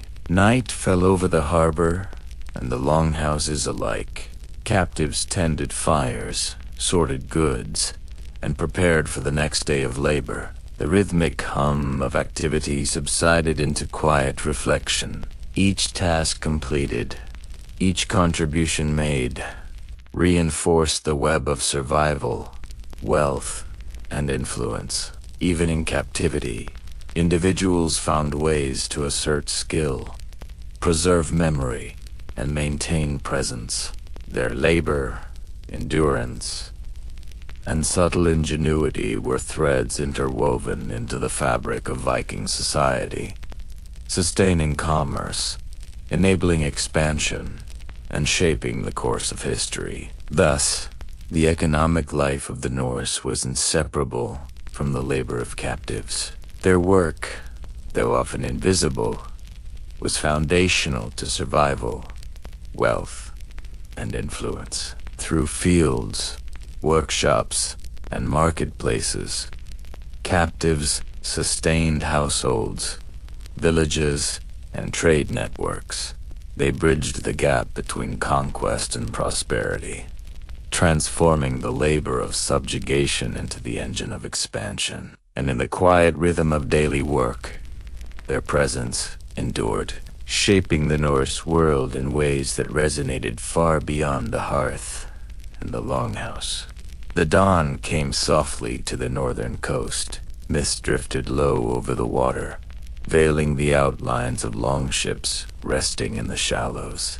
The quiet was broken only by the creak of ropes and the distant cry of seabirds. Soon, the settlement would stir. Fires would be kindled, livestock driven from pens, and workshops filled with the sound of hammers and wheels. Beneath this daily rhythm lay an unseen truth. The lifeblood of Viking expansion flowed not only through the swords of warriors or the strategies of jarls, but through the enduring labor of captives. When the Norsemen reached distant shores, they sought more than gold and glory. They sought people, skilled artisans, farmers, healers, and traders, whose labor could turn conquest into continuity. Each raid brought new captives, and with them the potential to sustain settlements, fortify trade routes, and populate the farthest reaches of the Viking world, from the icy coasts of Greenland to the fertile lands along the rivers of Russ. Captive labor became the foundation upon which Viking prosperity was built. In the bustling markets of Hideby, Birka, and Kapang, the hum of trade was constant. Ships arrived laden with goods, amber from the Baltic, furs from the north, iron from the mountains, and slaves from raids across Europe. Captives worked the docks, carried goods, and manned workshops that lined the waterfront. Their hands shaped the commodities that would travel to distant lands. Spun wool, carved bone, forged metal. Each item carried traces of the toil and endurance of those who lived without freedom, yet whose labor sustained the Viking world's growing reach. To the Norse traders, wealth was measured not only in silver coins or exotic wares, but in people for skilled labor translated into lasting influence. Captives who possessed rare abilities could command immense value. A scribe taken from a monastery, a craftsman from the Frankish lands, or a weaver from the Slavic regions could transform a household's fortunes. Such individuals were often kept, not sold, their expertise too valuable to lose. Through them, knowledge passed silently from one culture to another, seeding innovation across the Norse world. As Viking longships ventured along the rivers of Eastern Europe, captives were both cargo and crew. They rode through fog and frost, hauling vessels up river banks and through portages, their strength powering the expansion of Norse trade deep into the continent. These routes, the great river systems of the Dnieper and the Volga, became lifelines of commerce connecting Scandinavia to the Byzantine Empire. Along these paths, Norse traders, called the Rus, established settlements that would one day evolve into cities like Novgorod and Kyiv. And always, behind the scenes, captives maintained the flow, tending camps, repairing ships, cooking, hauling, and bartering under watchful eyes. In Constantinople, known to the Norse as Miklagard,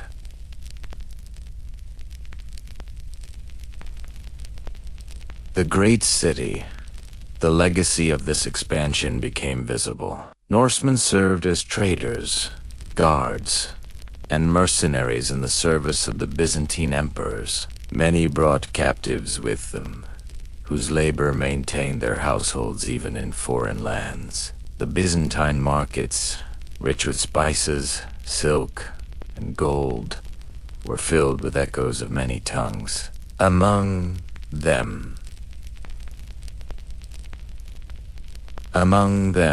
the Norse and their thralls stood as symbols of a world in flux, where conquest and commerce intertwined, and where the line between freedom and servitude blurred amid the tides of trade. Back in Scandinavia, the wealth that flowed from these distant ventures transformed local life. Silver coins stamped with arabesque inscriptions found their way into longhouses. Exotic fabrics and foreign jewelry adorned the wives of chiefs. Yet the foundations of this prosperity were built upon hands that rarely saw reward. Captives maintained the farms that sustained absent warriors, ensuring that fields remained fertile, herds healthy, and children fed. Without their labor, the ambitions of explorers and traders would crumble into hunger and neglect. Economically, captives represented stability, a resource that could be relied upon even when raids failed or trade faltered. They provided the continuity that expansion demanded. A chieftain planning a voyage could trust that his household, his fields, and his wealth were maintained by the work of those who had no choice but to endure. This reliability gave the Norse the freedom to take risks, to journey further, to claim more distant horizons. In this way, the fate of the free and the unfree became entwined, each dependent on the other in a delicate balance of power, necessity, and survival. In far-flung colonies, the windswept shores of Iceland, the green valleys of Ireland, the rugged highlands of Scotland, captives became settlers in all but name. They tilled unfamiliar soil, built homes, and tended livestock, transforming wild frontiers into places of permanence. Some adapted, finding ways to navigate their status, marrying into local populations, or gaining limited freedoms. Over generations, distinctions blurred. Children born of mixed heritage carried both Norse and foreign blood, creating new identities that reflected the merging of cultures and the inevitability of change. Even the arts of shipbuilding and navigation, so central to Viking expansion, bore the influence of captive labor. Shipwrights required vast amounts of timber, pitch, and iron fittings, all produced and transported by countless hands. Captives felled trees in dense forests, hauled planks to the coast, and hammered nails under the direction of master craftsmen. Every ship that cut through the waves carried within it the invisible legacy of those who worked unseen, their strength transformed into motion, their endurance into speed. In towns and markets, the human cost of this system was both visible and ignored. Slave markets were places of transaction, where lives were measured in silver or weighed against livestock and goods. Traders examined captives for health, skill, and potential profit. Some were sold to households across Scandinavia. Others shipped to foreign markets, the Mediterranean, the Abbasid Caliphate, or even North Africa. The trade in people became one of the most lucrative aspects of Viking commerce, forming part of a global system that linked northern Europe to distant civilizations. Yet within this harsh reality, small acts of humanity persisted. A captive might find kindness in the household of a gentle mistress, or friendship with another thrall. Some were granted freedom after years of service, becoming part of the community they once served. Freed thralls, known as Lysinger, occupied a unique position no longer bound, yet marked by their past. Many became craftsmen, traders, or even landowners, contributing to the economic vitality of the Norse world, while carrying forward memories of captivity. Their stories embodied both suffering and transformation, the ability of human beings to adapt, endure, and reclaim purpose. As centuries passed, the trade networks that captives had sustained began to change. Christianity spread through Scandinavia, reshaping laws and ethics. The buying and selling of human lives came under scrutiny, and the concept of spiritual equality began to erode the old systems of bondage. Yet even as the institution of slavery waned, its legacy remained. The roads, farms, ships, and settlements that dotted the Norse world bore silent witness to generations of captive labor, the unseen architecture of empire and expansion. Night descended over the harbor towns and inland farms alike. The sounds of commerce faded, replaced by the crackle of hearth fires and the soft murmur of voices. In that stillness, the past seemed to breathe the rhythm of oars on water, the cry of traders in distant markets, the whisper of wind over open seas. The captives who once toiled in fields and workshops were long gone, yet their imprint remained, woven into the very fabric of the land. They had built the wealth of a people who sailed beyond the known world. They had sustained the homes of those who conquered and explored, and though history seldom spoke their names, their legacy endured not in the sagas of heroes, but in the silent endurance that shaped a civilization. The Norse world, with all its splendor and ferocity, owed much to those who labored unseen. Their strength was the current beneath the ships, their patience, the mortar in every hull, their endurance, the rhythm of survival. Without them, the great tapestry of Viking expansion would unravel. With them, it flourished, vast, intricate, and eternal. In the stillness that followed the day's labor, when the hearthlight softened and the voices of the household faded into drowsy murmurs, the captives often found themselves alone with memory. Outside, the wind whispered through the eaves, and the smell of smoke mingled with the salt of the sea. Within that fragile quiet, thoughts drifted backward to fields, now far away, to rivers that once mirrored familiar skies, to the faces of those who had been lost to war and sea.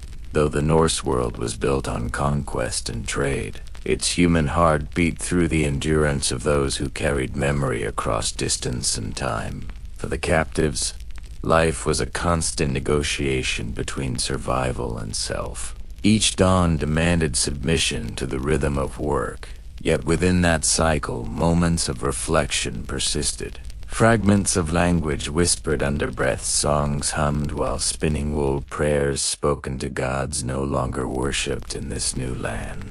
Memory became a sanctuary. The mind could travel where the body could not. Captives recalled the stories of their ancestors, the scent of their homelands, the texture of soil underfoot. These recollections, fragile yet unbreakable, sustained identity in a world designed to erase it. For many, memory was a quiet act of rebellion, a way to remain human in a system that reduced them to labor and property. The act of remembering also carried sorrow. Nights brought dreams that blurred past and present, visions of burning villages, cries of the taken, the flash of swords. The trauma of capture lingered, woven into the psyche like an old scar. Some captives withdrew into silence, their emotions turned inward, shielded from a world that offered neither comfort nor understanding. Others found solace in companionship, in the shared experience of survival. Two captives working side by side might never speak openly, yet through glances and gestures, a quiet solidarity grew. Among captives of different origins, communication transcended language. The shared weight of loss forged a kind of fellowship. They exchanged fragments of words, teaching each other phrases, songs, and prayers.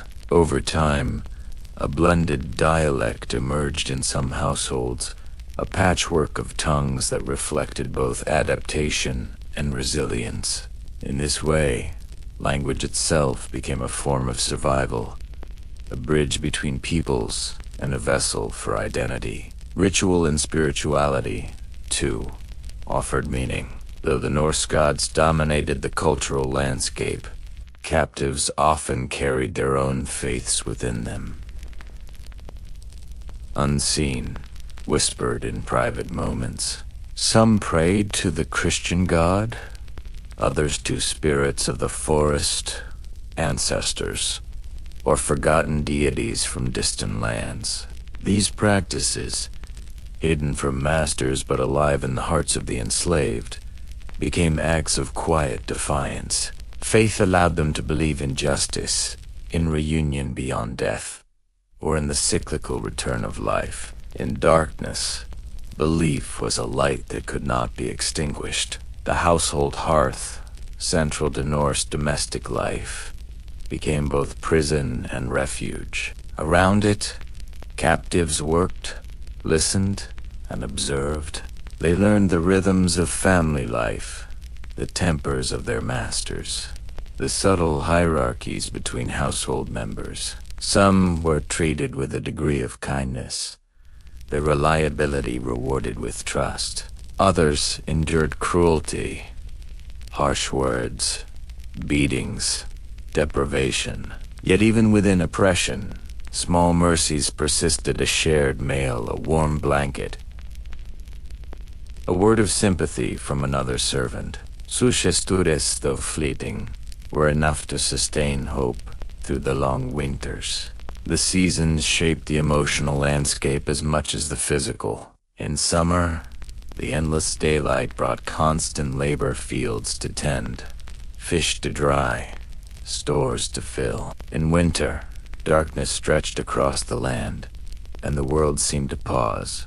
Captives spent long hours indoors, repairing tools, spinning wool, or sitting in silence. These months of reflection deepened both loneliness and resilience. Some used the time to carve small objects, amulets, wooden figures, or tokens of remembrance. Others told stories to children, weaving fragments of old legends into new forms, ensuring that memory would not fade. Children of captives, born into servitude, often grew up between worlds. They spoke the Norse tongue, yet carried traces of their parents' culture in gestures, songs, or the rhythm of their speech. Their identity was shaped by dual inheritance, belonging fully to neither side, yet bridging the divide through presence. These children learned adaptability as a way of survival, their very existence a symbol of endurance and transformation. Some captives, after years of service, found paths toward freedom through loyalty, skill, or circumstance. They were granted manumission, a legal release from bondage. The freed thrall became a Leysinger, still bound by social expectation, but no longer owned. For these individuals, freedom was both gift and burden. Many remained close to their former masters, dependent on their protection and patronage. Yet even partial freedom carried immense meaning. It was a reclamation of self, a chance to shape one's destiny, however constrained. Those who achieved freedom often carried their memories quietly, like embers kept beneath ash. They seldom spoke of the past. To do so might invite suspicion or pity, but their actions spoke instead, in the way they treated others, in their patience, in tear work. A freed thrall might take in a fellow captive, offer guidance, or become a voice of reason in disputes. Through quiet empathy, they transformed suffering into wisdom, integrating their past into a life newly defined. Over generations, the emotional legacy of captivity rippled through Norse communities. The descendants of captives inherited fragments of memory, a lullaby with strange words, a family story of endurance, a superstition that lingered long after its origin was forgotten. In this way, the inner lives of captives became part of the cultural fabric itself, shaping not only labor and economy but imagination, belief, and identity. To the sagas, these inner worlds were invisible. The poets sang of kings, warriors, and gods, not of those who spun thread by firelight or whispered prayers in the night. Yet beneath the surface of those grand tales lay another story, a quiet counterpoint to the roar of conquest. It was the story of endurance, of adaptation, of the human heart persisting through sorrow. When storms raged outside the longhouses, captives huddled close to the hearth, eyes reflecting the flicker of flames. In those moments, they shared warmth not only against the cold, but against despair itself. They understood, perhaps more deeply than their masters, the fragile balance between survival and surrender. To live, they learned to bend without breaking, to endure without forgetting. The world they inhabited was harsh, but within that harshness lay profound lessons. They discovered strength in silence, faith in repetition, and identity in memory. Each day survived was a victory, each act of kindness a seed of hope, and though history seldom recorded their names, the echoes of their hearts endured in the crafts they taught, the words they whispered, the songs that drifted through generations. As the night deepened and the embers glowed low, the captive might close their eyes and imagine home, not as it was, but as it lived in memory. The shape of the hills, the laughter of a child, the warmth of a long-forgotten sun. In that vision, there was peace, for even in bondage, the spirit remained unclaimed, carrying within it the quiet truth that no chain can bind the human heart forever. When the winter winds rolled down from the northern mountains and wrapped the longhouses in silence, stories became the hearth's second flame. The Norse world lived by narratives, sagas, myths, and whispered memories were the veins through which culture flowed. And within those stories, beneath the roaring songs of gods and warriors, something quieter stirred. The echoes of foreign tongues, the soft influence of those whose lives had been taken but whose spirits had not been silenced. The captives, the Ryler, the enslaved, were not merely laborers in the eyes of fate. They were carriers of story, of faith, of memory from far-off lands. In their hearts, they held gods that did not belong to the North. Saints from Christian lands, spirits from the forests of the Baltic, ancestral guardians from Slavic plains, and unseen deities from the Celtic Isles. Though their names were forbidden, these gods found ways to survive hidden in lullabies, in symbols carved subtly into wood, in gestures made when no one watched. The Norse were not blind to foreign influence. They were traders and wanderers, their ships touching every coast from Ireland to Byzantium. Through this contact, the world seeped into them ideas, customs, and faiths intertwined like roots beneath the soil. But in the households of Scandinavia, it was often the captive who became the vessel of this exchange. Imagine a quiet night in a chieftain's hall. The master and his kin have gone to sleep, and only one servant remains awake, tending the dying embers. She hums a melody from her homeland. A hymn once sung in a church, now long behind her. The sound drifts through the beams of the hole, mingling with the crackle of fire. A child half asleep hears it and carries that tune into their dreams. Years later, that same melody might emerge again, reworded, transformed as a lullaby in a Norse tongue. This was how belief traveled. Softly, unseen, yet enduring. The mingling of faiths created quiet ripples across generations. The Norse pantheon, fierce, grand, and violent, began to absorb subtler shades of meaning. Some scholars believe that certain later sagas bear traces of Christian compassion, Celtic mysticism, or Slavic fatalism. The gods themselves seem to shift with time. Odin, the seeker of wisdom, grew more introspective. Freya, the goddess of love and magic, took on traits that echoed older earth spirits from faraway lands.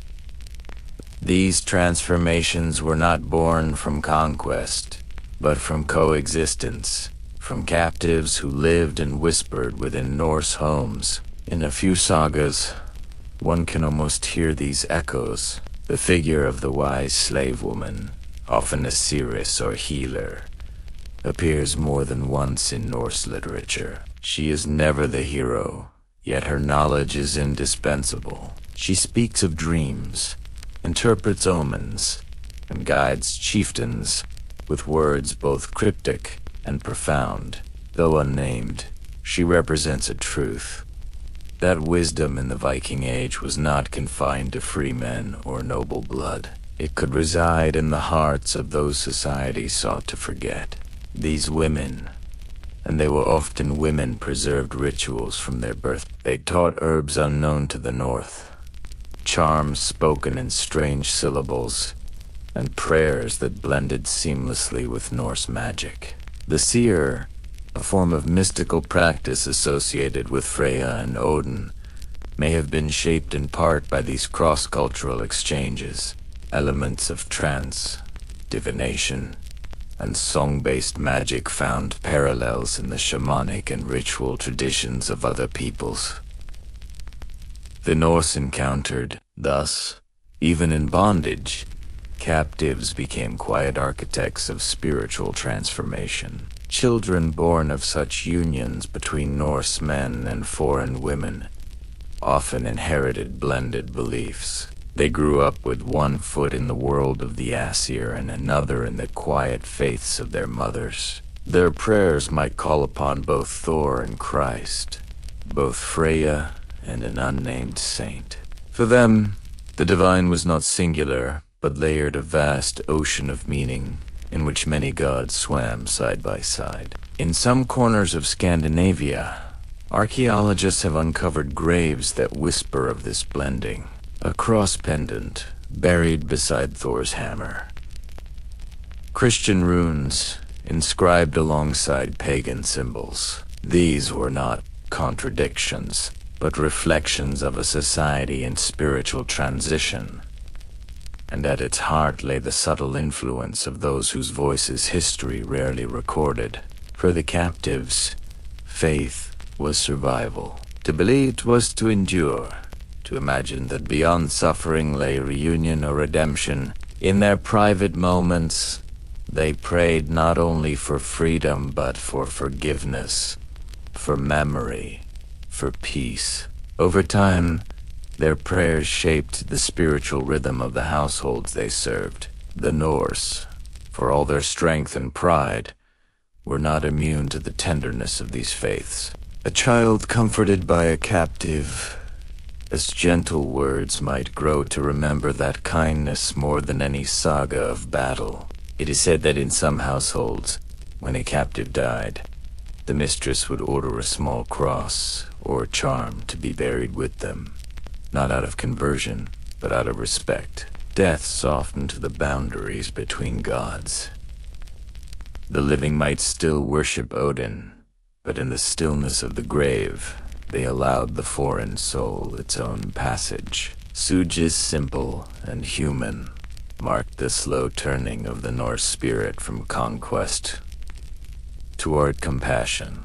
Even the concept of fate, the woven threads of destiny that the Norns spun, began to change. In older Norse belief, fate was fixed, unyielding. Yet as new ideas filtered through, a gentler understanding emerged that choice, faith, and mercy could bend destiny's weave. Perhaps this too came from the quiet persistence of those who had once been enslaved, who had learned that even in chains, there was power in belief. Over generations, these spiritual cross-currents deepened. By the late Viking Age, as Christianity began to spread across Scandinavia, resistance was not only against an outside faith, it was also against the changes already blooming within. For centuries, the souls of captives had been preparing the ground, softening hearts, weaving new symbols into old myths. When conversion finally came, it did not arrive as a foreign invasion, but as an awakening long in the making. The transformation of belief mirrored the transformation of identity. The Norse world, once defined by strength, honor, and war, began to see virtue and humility, endurance, and compassion, traits that had long lived among the enslaved. In this way, the captives shaped not only religion, but morality itself. And so, when we think of the Viking world, we must look beyond the axes and ships, beyond the sagas of blood and thunder. We must remember the quiet voices that hummed beneath the roar. The women who sang to sleeping children, the men who carved hidden symbols into wood, the souls who carried the light of other lands into the long northern night. Their gods may have been forgotten, their names erased, yet their essence remains. It lives in the cross beside the hammer, in the tenderness that crept into northern myth, in the stories that now speak not only of power, but of endurance. In the end, the faith of the captives did not vanish. It transformed. Like embers carried in cupped hands across oceans, it found new homes, new meanings, and perhaps that is the truest kind of victory. Not in conquest, but in survival.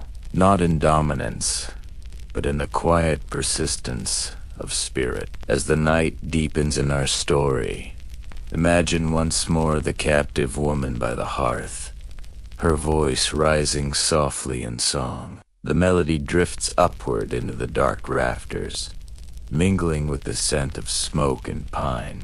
Outside, snow falls gently over the fjord, blanketing the earth in silence. The household sleeps, and yet, through that song, something eternal stirs. For even in bondage, faith breathes. And in the quiet of the Viking night, the gods old and new listen together. The northern sea was often the first witness to tragedy. Its waves, deep and endless, carried the echoes of raids long past, the cries of the conquered, the laughter of victors, and the silence of those taken across its cold expanse. When a village felt a Viking steel, the men who resisted were cut down, and the women who survived were bound in ropes of hemp and fate. Their journey began not with choice, but with loss. Smoke from the burning halls followed them into the horizon as ships turned their prows homeward. Some of these women came from the green hills of Ireland, others from the Scottish Isles, from Frankish farmlands, from the Slavic forests. Each carried a story, one that ended abruptly at the edge of a sword and began again in a foreign tongue. To the Norse, war was not only about plunder, but power. Conquest demanded spoils, and human lives were the most valuable of all. Captive women were seen not merely as laborers but as prizes, tokens of victory, living symbols of dominance. Yet behind that cold exchange, deeper truths unfolded, truths that tell of suffering, survival, and sometimes unexpected transformation. In the eyes of Norse law, these women became Ryler property, slaves in the strictest sense. They could be bought, sold, traded, or gifted like fine cloth or weaponry. Some were taken to serve in households, tending fires and weaving wool. Others were forced into the company of warriors, treated as concubines or wives without consent. Their lives were defined by the will of those who owned them. But even within such captivity, the human spirit found ways to endure. The sagas, written centuries later, rarely speak directly of these women. They linger at the edges of stories, nameless and silent. A foreign maid in one tale, a taken woman in another. Yet from these fragments, historians glimpse their shadowed presence. Their absence in voice is itself a story, a reminder of how history is often written by those who hold the pen, not by those who bore the pen. Some women, particularly those of noble birth, were taken as political trophies. A chieftain might claim the wife of a fallen enemy to strengthen his own standing, or to humiliate the defeated clan. To the captors, such an act was more than vengeance. It was the symbolic erasure of a rival's legacy. For the woman, it was a living death. Her old world gone and her new one built upon her silence. But not all captives remained voiceless. Some found subtle power within the confines of their new lives. A few rose to influence through cunning, compassion, or the quiet mastery of domestic order. In Norse households, where strength was revered, wisdom held value. A woman who knew healing herbs, who could weave fine garments, or manage stores during winter, might earn respect. A fragile form of leverage that softer chains. Still, others resisted not with force, but with memory. They carried their old songs, their prayers, their languages, and in whispers, passed them to their children. These children, born of violence yet raised between worlds, became living bridges between conqueror and conquered. They spoke with the accent of both, prayed to gods from two skies, and often grew to embody a strange harmony that neither side intended yet both needed. The Norse had a word, frilla, for a woman who lived as a concubine. Many captives bore this title, their existence resting in a gray space between slave and wife.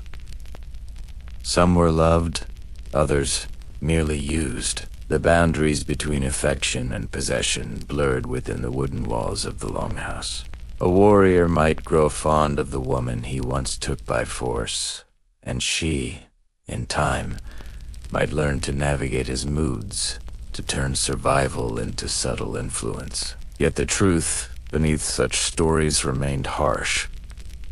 Affection did not undo captivity. In some cases, these relationships led to freedom. A captive woman who bore her master's child could, in time, be granted many. Her child might even inherit land or status, depending on the will of the father. Through such paths, fragments of foreign blood entered Norse lineages, weaving quiet diversity into the northern world. But for every woman who found gentler fate, countless others vanished, lost to labor, disease, or despair. Archaeology offers glimpses into their lives. In grave sites across Scandinavia, bones of women from Celtic, Anglo-Saxon, and Slavic origins have been found buried beside Norse men, sometimes with jewelry, sometimes with chains. The mingling of cultures in these burials speaks to complex human realities. Love and ownership, brutality and companionship, all entangled in the quiet soil of history. What these graves reveal is not merely cruelty, but consequence. For every raid that ended in victory, there were lives folded into new landscapes. Some women became mothers of future generations, shaping the very bloodlines of those who once enslaved them. Through them, the Viking world became something broader than it ever intended. A tapestry of people stitched together by both violence and endurance. Yet beneath that historical tapestry lies the individual heart, the silent pain of women whose names were never sung. Imagine one such woman, taken from the coasts of Ireland, her husband slain, her home burned. She sails north under gray skies, her wrists bound, her gaze fixed on the horizon. Months later, she lives in a wooden hall where the language sounds like thunder. She learns to spin wool, to pour mead, to bow her head when her captor enters. But at night, when all is quiet, she hums a song from her homeland, soft and sorrowful. In that moment, she is free. Over time, fragments of her song blend into Norse lullabies. The melody changes, the words are forgotten, but something remains. A tenderness that softens the edges of northern tales. Generations later, her descendants may hum that same tune without knowing where it came from. Thus, even through suffering, she leaves a trace. Invisible, but eternal. The Norse saw the world as a balance of forces, life and death, order and chaos, fate and freedom. The existence of these captive women embodied that duality. They were victims, yet also agents of quiet transformation. Through them, foreign customs, foods, and beliefs entered Scandinavian life. Through their children, new bloodlines and ideas took root. And through their endurance, the Norse myth of power began to encounter something older and deeper. The truth of human resilience. There were moments, too, of genuine compassion. Moments history rarely records. A mistress might treat a captive woman kindly, seeing in her a reflection of what she herself could lose in war. A child, born of a captive mother, might be loved without hesitation. Innocence, rising above the cruelties of origin. These small mercies, scattered through the centuries, became quiet counterweights to the violence that defined them. But cruelty persisted too, and it must not be forgotten. There were women who did not survive the crossing, whose bodies were cast into the sea. Others who took their own lives rather than live in bondage. Some who bore children they could never claim as their own. Their suffering, though unwritten, is part of the northern story. The shadow beneath the saga's flame. As Christianity spread through the north, new moral winds began to blow. The old practices of taking women as spoils slowly waned, replaced by laws that echoed mercy, at least in theory. Yet the memory of those centuries lingered, shaping both conscience and custom. The stories of these women became ghosts in Norse imagination, haunting the edges of myth, appearing as maidens in distress, mysterious seeresses, or spirits of vengeance. In the Volsunga saga, Brynhild, though not a slave, embodies this duality. Power and powerlessness, love and betrayal. Some scholars believe her myth carries echoes of real women who lived between worlds, bound by fate yet radiant with will. In her defiance, one hears the faint, collective voice of countless captives who refused to vanish entirely. By the twilight of the Viking Age, the lines between conqueror and captive had blurred beyond repair. The sons of thralls sailed as free men. The daughters of foreign women wove the same tapestries as those born of Norse blood. The culture that once sought to dominate others had become, in part, shaped by them. Thus, the fate of captive women, though born in cruelty, became a quiet catalyst for change. They softened a hard world, not through rebellion, but through persistence. Their endurers redefined strength, not as domination, but as survival, the courage to keep living, to keep remembering, to keep passing something human forward. Tonight, as we let this story settle into stillness, imagine the northern sky heavy with stars. Somewhere beneath that same sky stands a woman, once a captive, now a mother, now a memory. Her hair glows in the firelight. Around her, her children sleep, the sound of their breath mingling with the wind. She looks toward the horizon where sea meets night, and for a moment, she feels peace. Her story, like so many, is not written in ink, but in blood, in song, in silence. It is the story of what Vikings did to the wives of defeated warriors, and what those women, through strength unseen, did in return. They endured, they transformed, they remembered, and in remembering, they became eternal.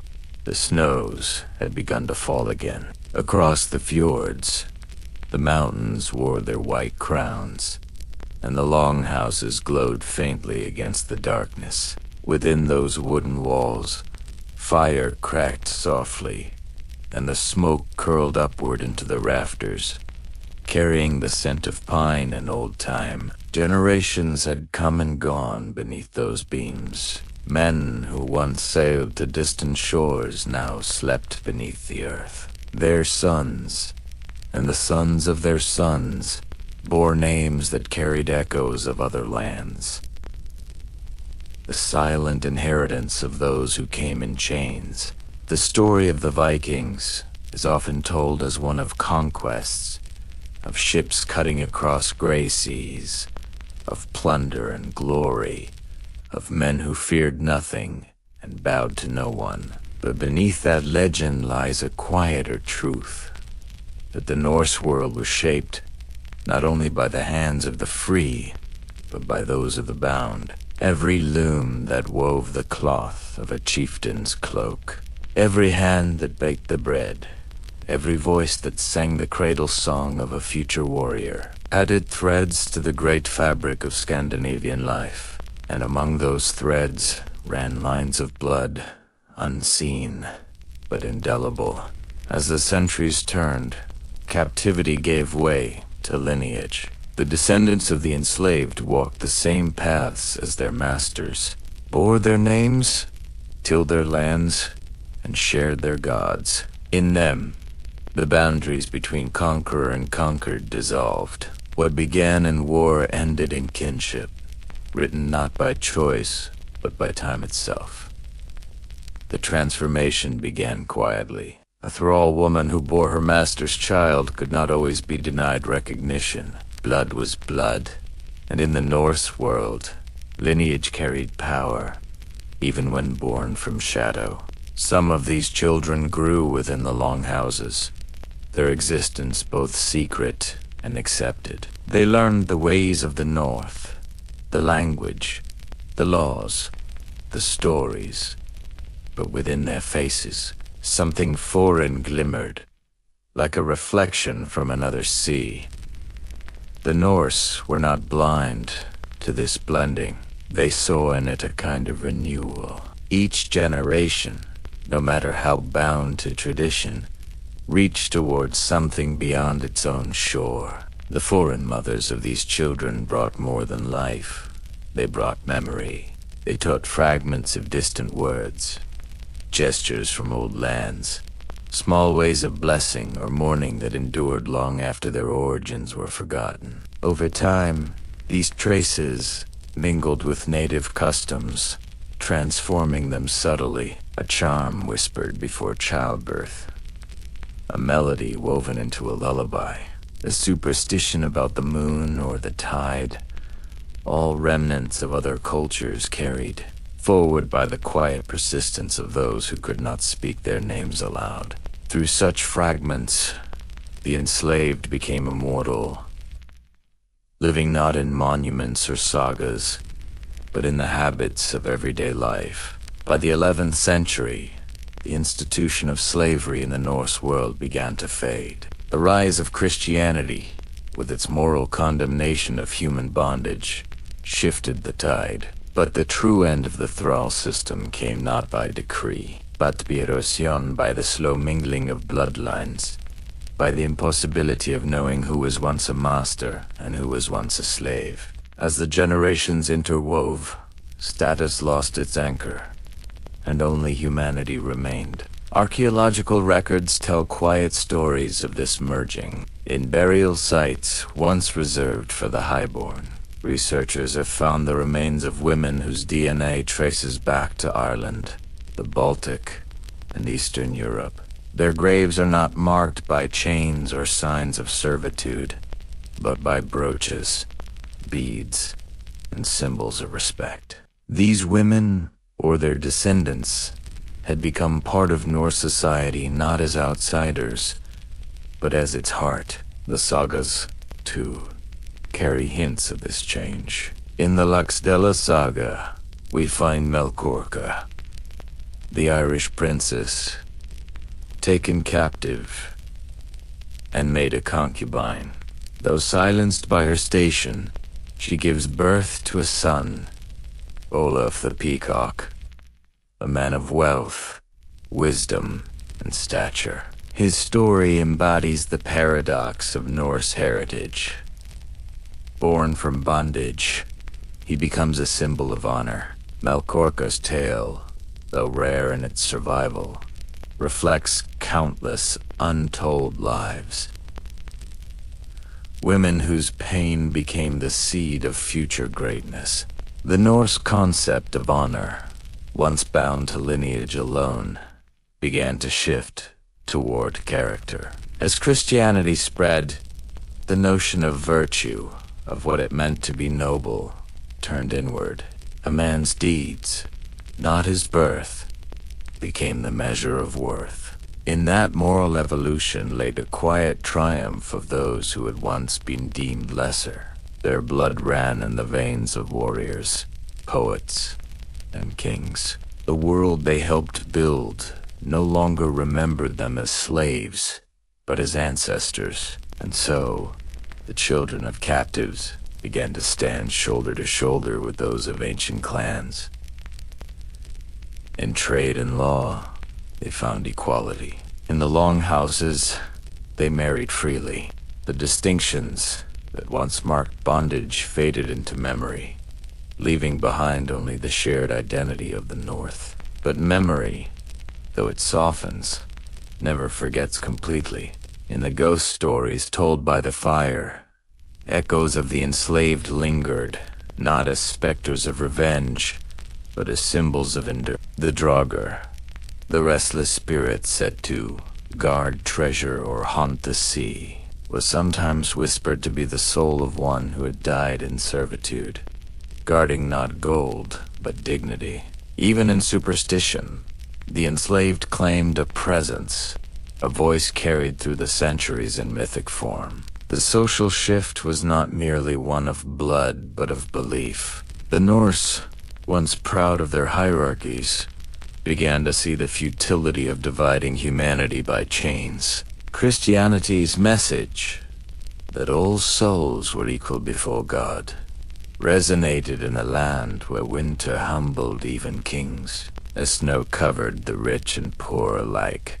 The old distinctions lost their weight. In that white silence, all men and women stood the same beneath the sky. Still, traces of the past endured in language itself.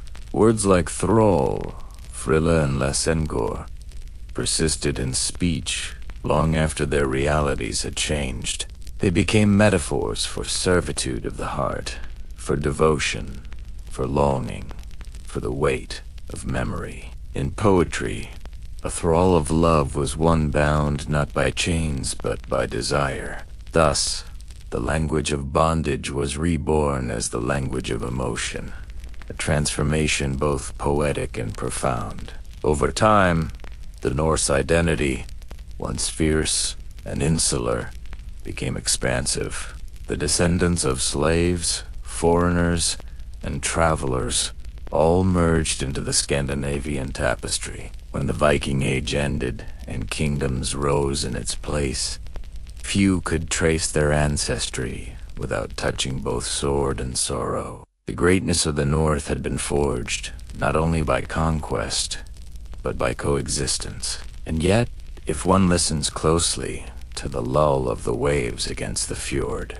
to the wind sighing through the pines, one can still hear the faint murmur of those who came in chains.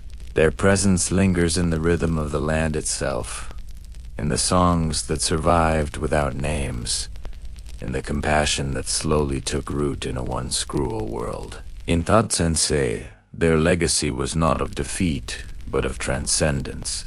They turned suffering into seed, silence into story. Through the slow alchemy of time, they remade the very people who had sought to erase them. Their blood, once spilled, became the lifeblood of the future. Imagine, now, one such descendant, a young man standing on the shore centuries after the last raid.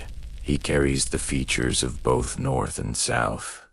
His eyes the color of mist and moss, his hair touched by the dusk of another land. He looks out over the water, hearing stories of ancestors who sailed and fought, and though he cannot name them all, he feels them within him, 1,000 lives, bound by the same sea.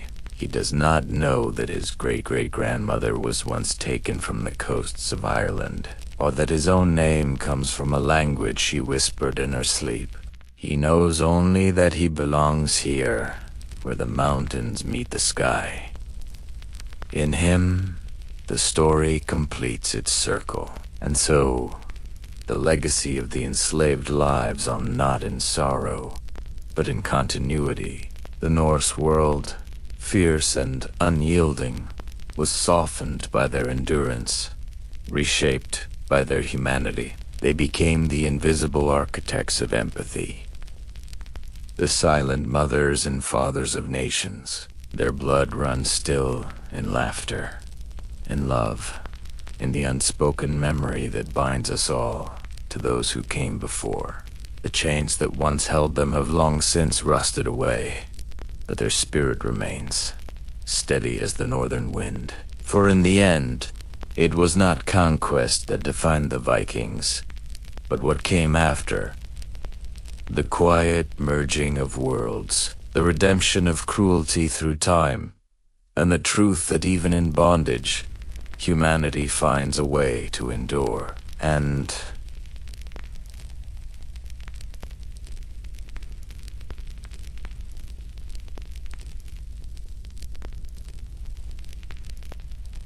to be remembered, there is a stillness that only the North can hold, the kind that hums beneath the surface of silence. It lies beneath the frozen lakes, in the spaces between the wind and the snow, in the hush before dawn. When the world seems asleep, that is when the old songs rise again. They move softly through the frost, like whispers from another age. The voices of those whose stories were never written, yet somehow never lost. The Vikings were a people of sound, of rhythm and resonance. Their world was measured not only by steel and storm, but by song.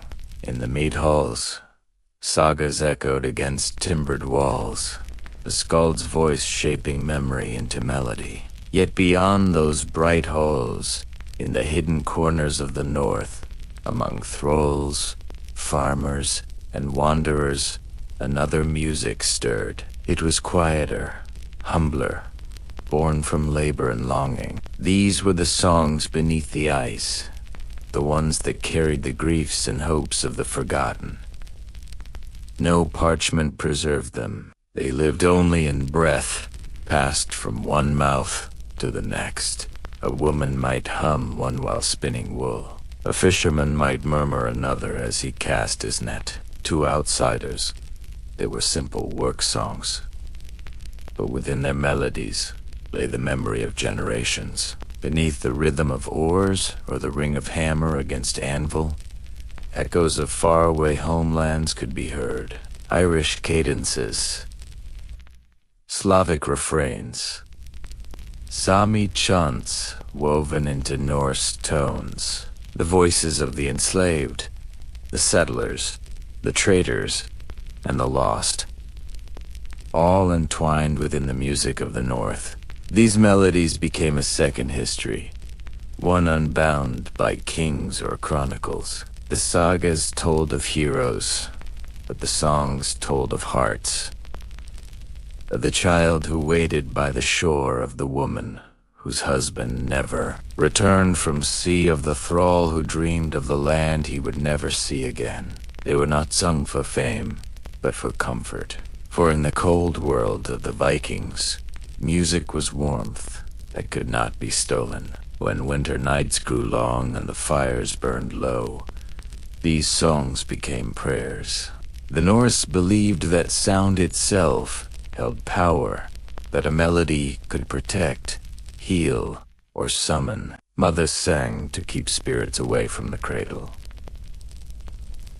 Sailors chanted to calm the waves. Even the act of speaking a name in rhythm was thought to anchor the soul against the winds of Helheim. Some songs, they said, could bridge worlds. The Sami Hoik, an ancient chant of the northern tribes, was one such bridge. It did not merely describe a person or a place. It became them. To joik was to call forth the essence of what was sung, to make the absent present. Over time, Norse settlers adopted this rhythm into their own laments. In the sagas, the echo of this practice survives faintly, a sign that the boundaries of culture were always thinner than they seemed. As Christianity spread through the north, many of these songs were silenced.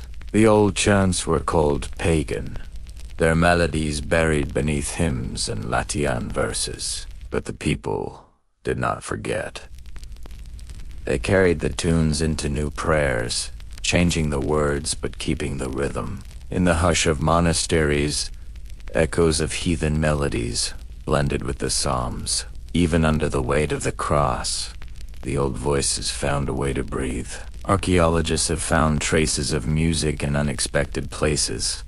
A bone flute carved with delicate precision, fragments of a lyre buried beside a fisherman, runic inscriptions that seem to mark rhythm instead of words. These are the fossils of sound, remnants of a living art that never sought permanence. The Vikings did not write their music. They live Italiano. And in Lieben, they let it evolve with every singer who added a new verse, a new accent, a new memory. Among these voices were those of the enslaved, who reshaped Norse music from within. Their songs of sorrow became the foundation of new harmonies. A Slavic woman might hum a lullaby in a foreign tongue, and her children, born in the north, would repeat it in the Norse tongue.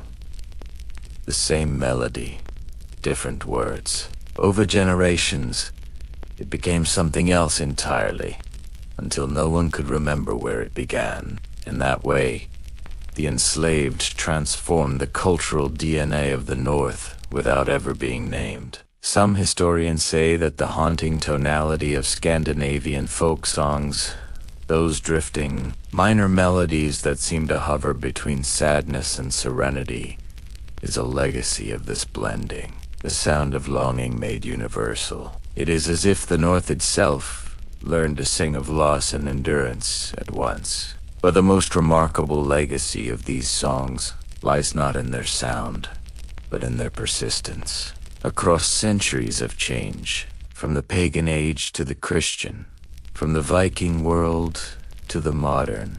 The North never stopped singing. The same lullabies that once quieted the children of longhouses are still sung, in altered form, in the cottages of Norway and Iceland today. A mother's whisper becomes eternal, passed down like light through ice. In Icelandic folklore, there are tales of Holdafok, the hidden people who live beneath rocks and hills, unseen but ever present. Some say these spirits are the memories of those who came before, kept alive through song.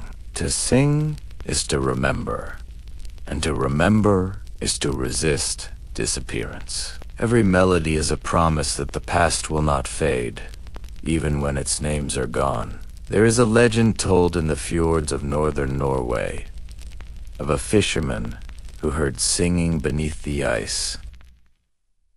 On a moonless night, he said it was the voice of his grandmother, long dead, calling him home. Others say it was the echo of the sea spirits, mourning the forgotten.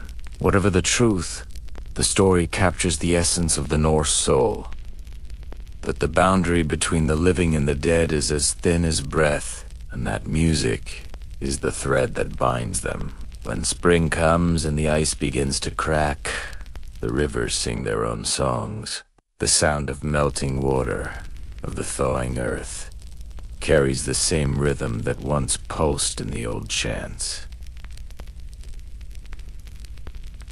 Nature itself remembers, the wind through pine forests, the creak of a longship replica on calm water, the distant call of seabirds. All are part of the same ancient harmony. Today, musicians and historians alike try to revive these forgotten tones. Through fragments of lyrics preserved in sagas, and through instruments unearthed from graves, they attempt to reconstruct the music of the Viking world. But no matter how precise the reconstruction, something remains beyond reach. That living heartbeat, that connection between song and survival. For the true music of the North was never about performance. It was about belonging. Imagine, for a moment, a night in the 10th century. Snow presses against the longhouse roof. Inside, the fire glows low, and the people sit close, wrapped in furs. A woman hums softly as she weaves. The tune is slow, circular, half-forgotten. A child leans against her shoulder, eyes heavy with sleep. The men nearby sharpen blades or mend nets, their motions quiet, their faces warmed by the flicker of light. Outside, wolves call across the frozen plain. Inside, the song holds them, a fragile warmth in a vast, cold world. No one will ever write that song down, but it will travel. The child will remember it. He will hum it to his own daughter, who will hum it to hers. 1,000 years later, someone walking along a northern coast will hum it again, without knowing why. The melody will linger, stripped of its words, its origin dissolved in time, yet still alive, still carrying that same pulse of humanity. That is the true saga of the North. Not just the battles or the voyages, but the endurance of its music, the way sound carries soul across centuries, the way memory hums even beneath the ice. For in every song, there is a world, and in the songs of the forgotten, there is the proof that no life, no voice, ever truly vanishes. It only changes form, becoming wind, water, whisper, the quiet rhythm of survival that outlasts empires and gods alike. So when you listen to the cold, to the snow as it falls, listen closely. You may hear more than silence. You may hear the chorus of those who came before, the women who sang through their tears, the men who hummed through their labor, the children who dreamed through their fear. Their songs are still here, frozen in time but never dead. They are the songs beneath the ice, the breath of the forgotten, the eternal hum of the North.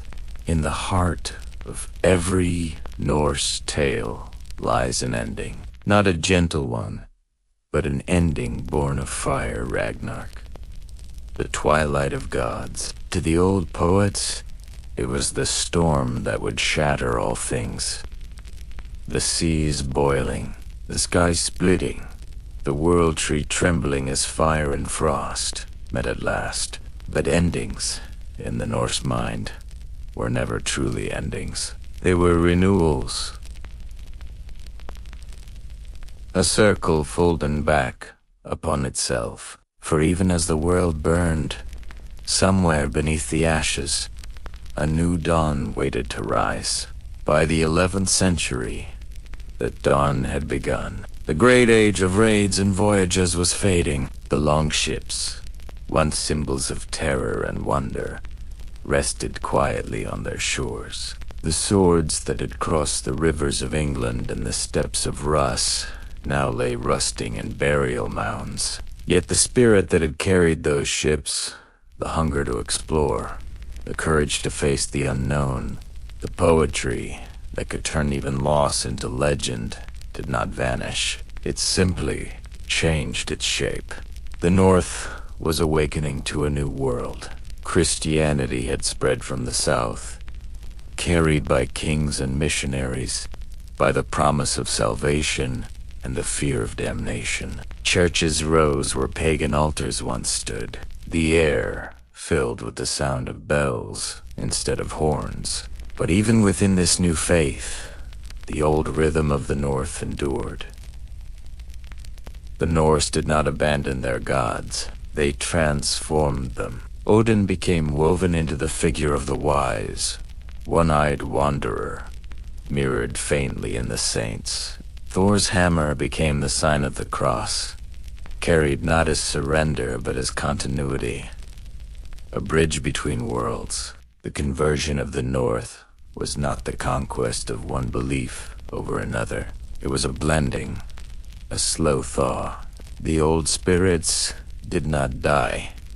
They withdrew into the land. They became whispers in the forests, ripples in the fjords, faces seen in the northern lights. The people still left offerings by the stones, still greeted the first light of day with reverence, still told stories of the unseen. Beneath the prayers of Christendom, the pulse of the old world continued to beat. As the centuries turned, the descendants of Vikings no longer called themselves that. They became farmers, traders, craftsmen, poets, but their memory of the sea, that vast mirror of fate, never faded.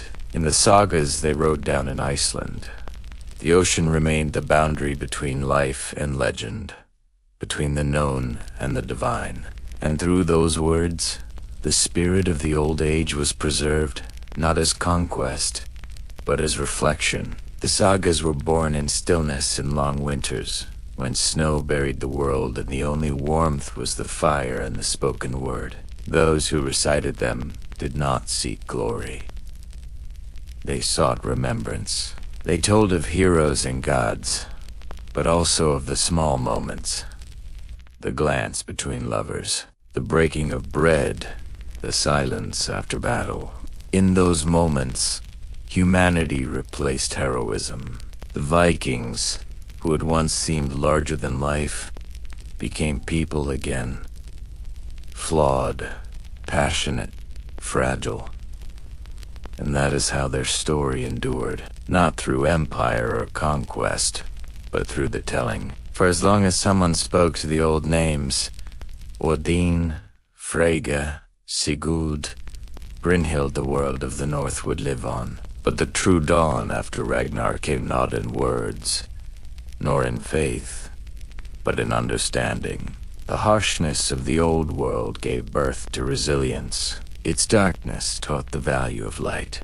The people who survived those centuries of cold and war learned to find beauty and endurance. The same lands that once forged raiders and kingswood, in time produced dreamers, poets, and explored not of conquest, but of knowledge. You can still see the remnants of that transformation in the north today. The wooden stave churches, with their carved dragons coiled along the eaves, are not relics of violence, but of harmony, a conversation between pagan and Christian art. The runnestones that dot the countryside are not merely markers of death. They are records of love, of family, of remembrance. He raised this stone in memory of his wife.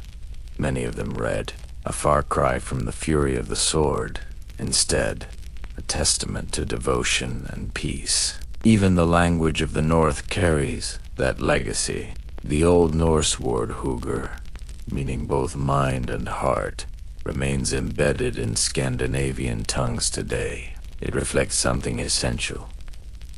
That thought and emotion, will and soul, are not separate, but one. It is Tis, unity of courage and compassion, of strength and sorrow, that defines the enduring Viking spirit. As the medieval centuries passed, the world grew quieter. The sagas, once told aloud in smoke-lit halls, were written in ink on vellum, their rhythms frozen into text. But though the voices faded, the silence that followed was not emptiness. It was reverence, the pause that allows memory to breathe. The North entered its long peace. Villages grew into towns, trade replaced raiding, and the sea became a bridge rather than a boundary. Yet every time a ship left harbor, the old prayers returned. Sailors still whispered invocations to the sea spirits, still carved runes on their masts, still trusted the unseen hand that guided wind and wave. In every voyage, there lingered a trace of the old courage, that quiet defiance against the vastness of fate. For the Norse did not fear the end. They had lived with the idea of Ragnarök for centuries, not as doom, but as renewal. To them, even gods could fall and rise again. The cycle of destruction and rebirth was not tragedy, but truth. Life, like the seasons, moved in endless rhythm. Death feeding life, winter yielding spring. In that philosophy lay a serenity few civilizations ever grasped. To accept impermanence was to find peace, and so the Viking world passed into legend, but not into oblivion. Its echoes live in the northern soul, in the songs of fishermen, in the sagas of dreamers, in the cold beauty of the fjords. They live, too, in the human instinct to reach beyond the horizon. Not to conquer, but to understand. The spirit that once built longships now builds ideas, art, and memory. In this quiet dawn, after so many centuries of storm, one can imagine the old gods watching from afar, not with wrath, but with peace. Odin's eye, ever searching, might see that his people have found a different wisdom. Thor's hammer, once a weapon, has become a symbol of faith and endurance. Freya's tears of gold have turned into sunlight across calm water. The world they knew is gone, but its meaning remains transmuted, eternal. If you were to stand now on a northern shore, beneath the slow dance of the aurora, and close your eyes, you might hear the past in the wind, the faint creak of oars, the chant of rowers, the laughter of traders, the weeping of captives, the murmur of prayers, all of it woven together, inseparable. The story of the North is not one voice, but many, and that is its greatest truth. The Vikings are gone, but their essence endures, wherever courage meets compassion, wherever the unknown is faced with steady heart. Their legacy is not in blood or battle, but in balanza between strength and surrender, pride and humility, fire and frost. And so, in the end, Ragnarök was never the end. It was only the turning of the page, the night before a new dawn. A dawn that still glows today, in every heart that listens to the whisper of the North, in every soul that finds beauty in endurance, and in every story told softly by the light of a dying fire. Listen now. Outside, the world is quiet. The snow falls like ash. The sea breathes against the shore, eternal. And somewhere in that vast stillness, the old gods sleep, their dreams carried on the wind. The long night is over. The dawn has come.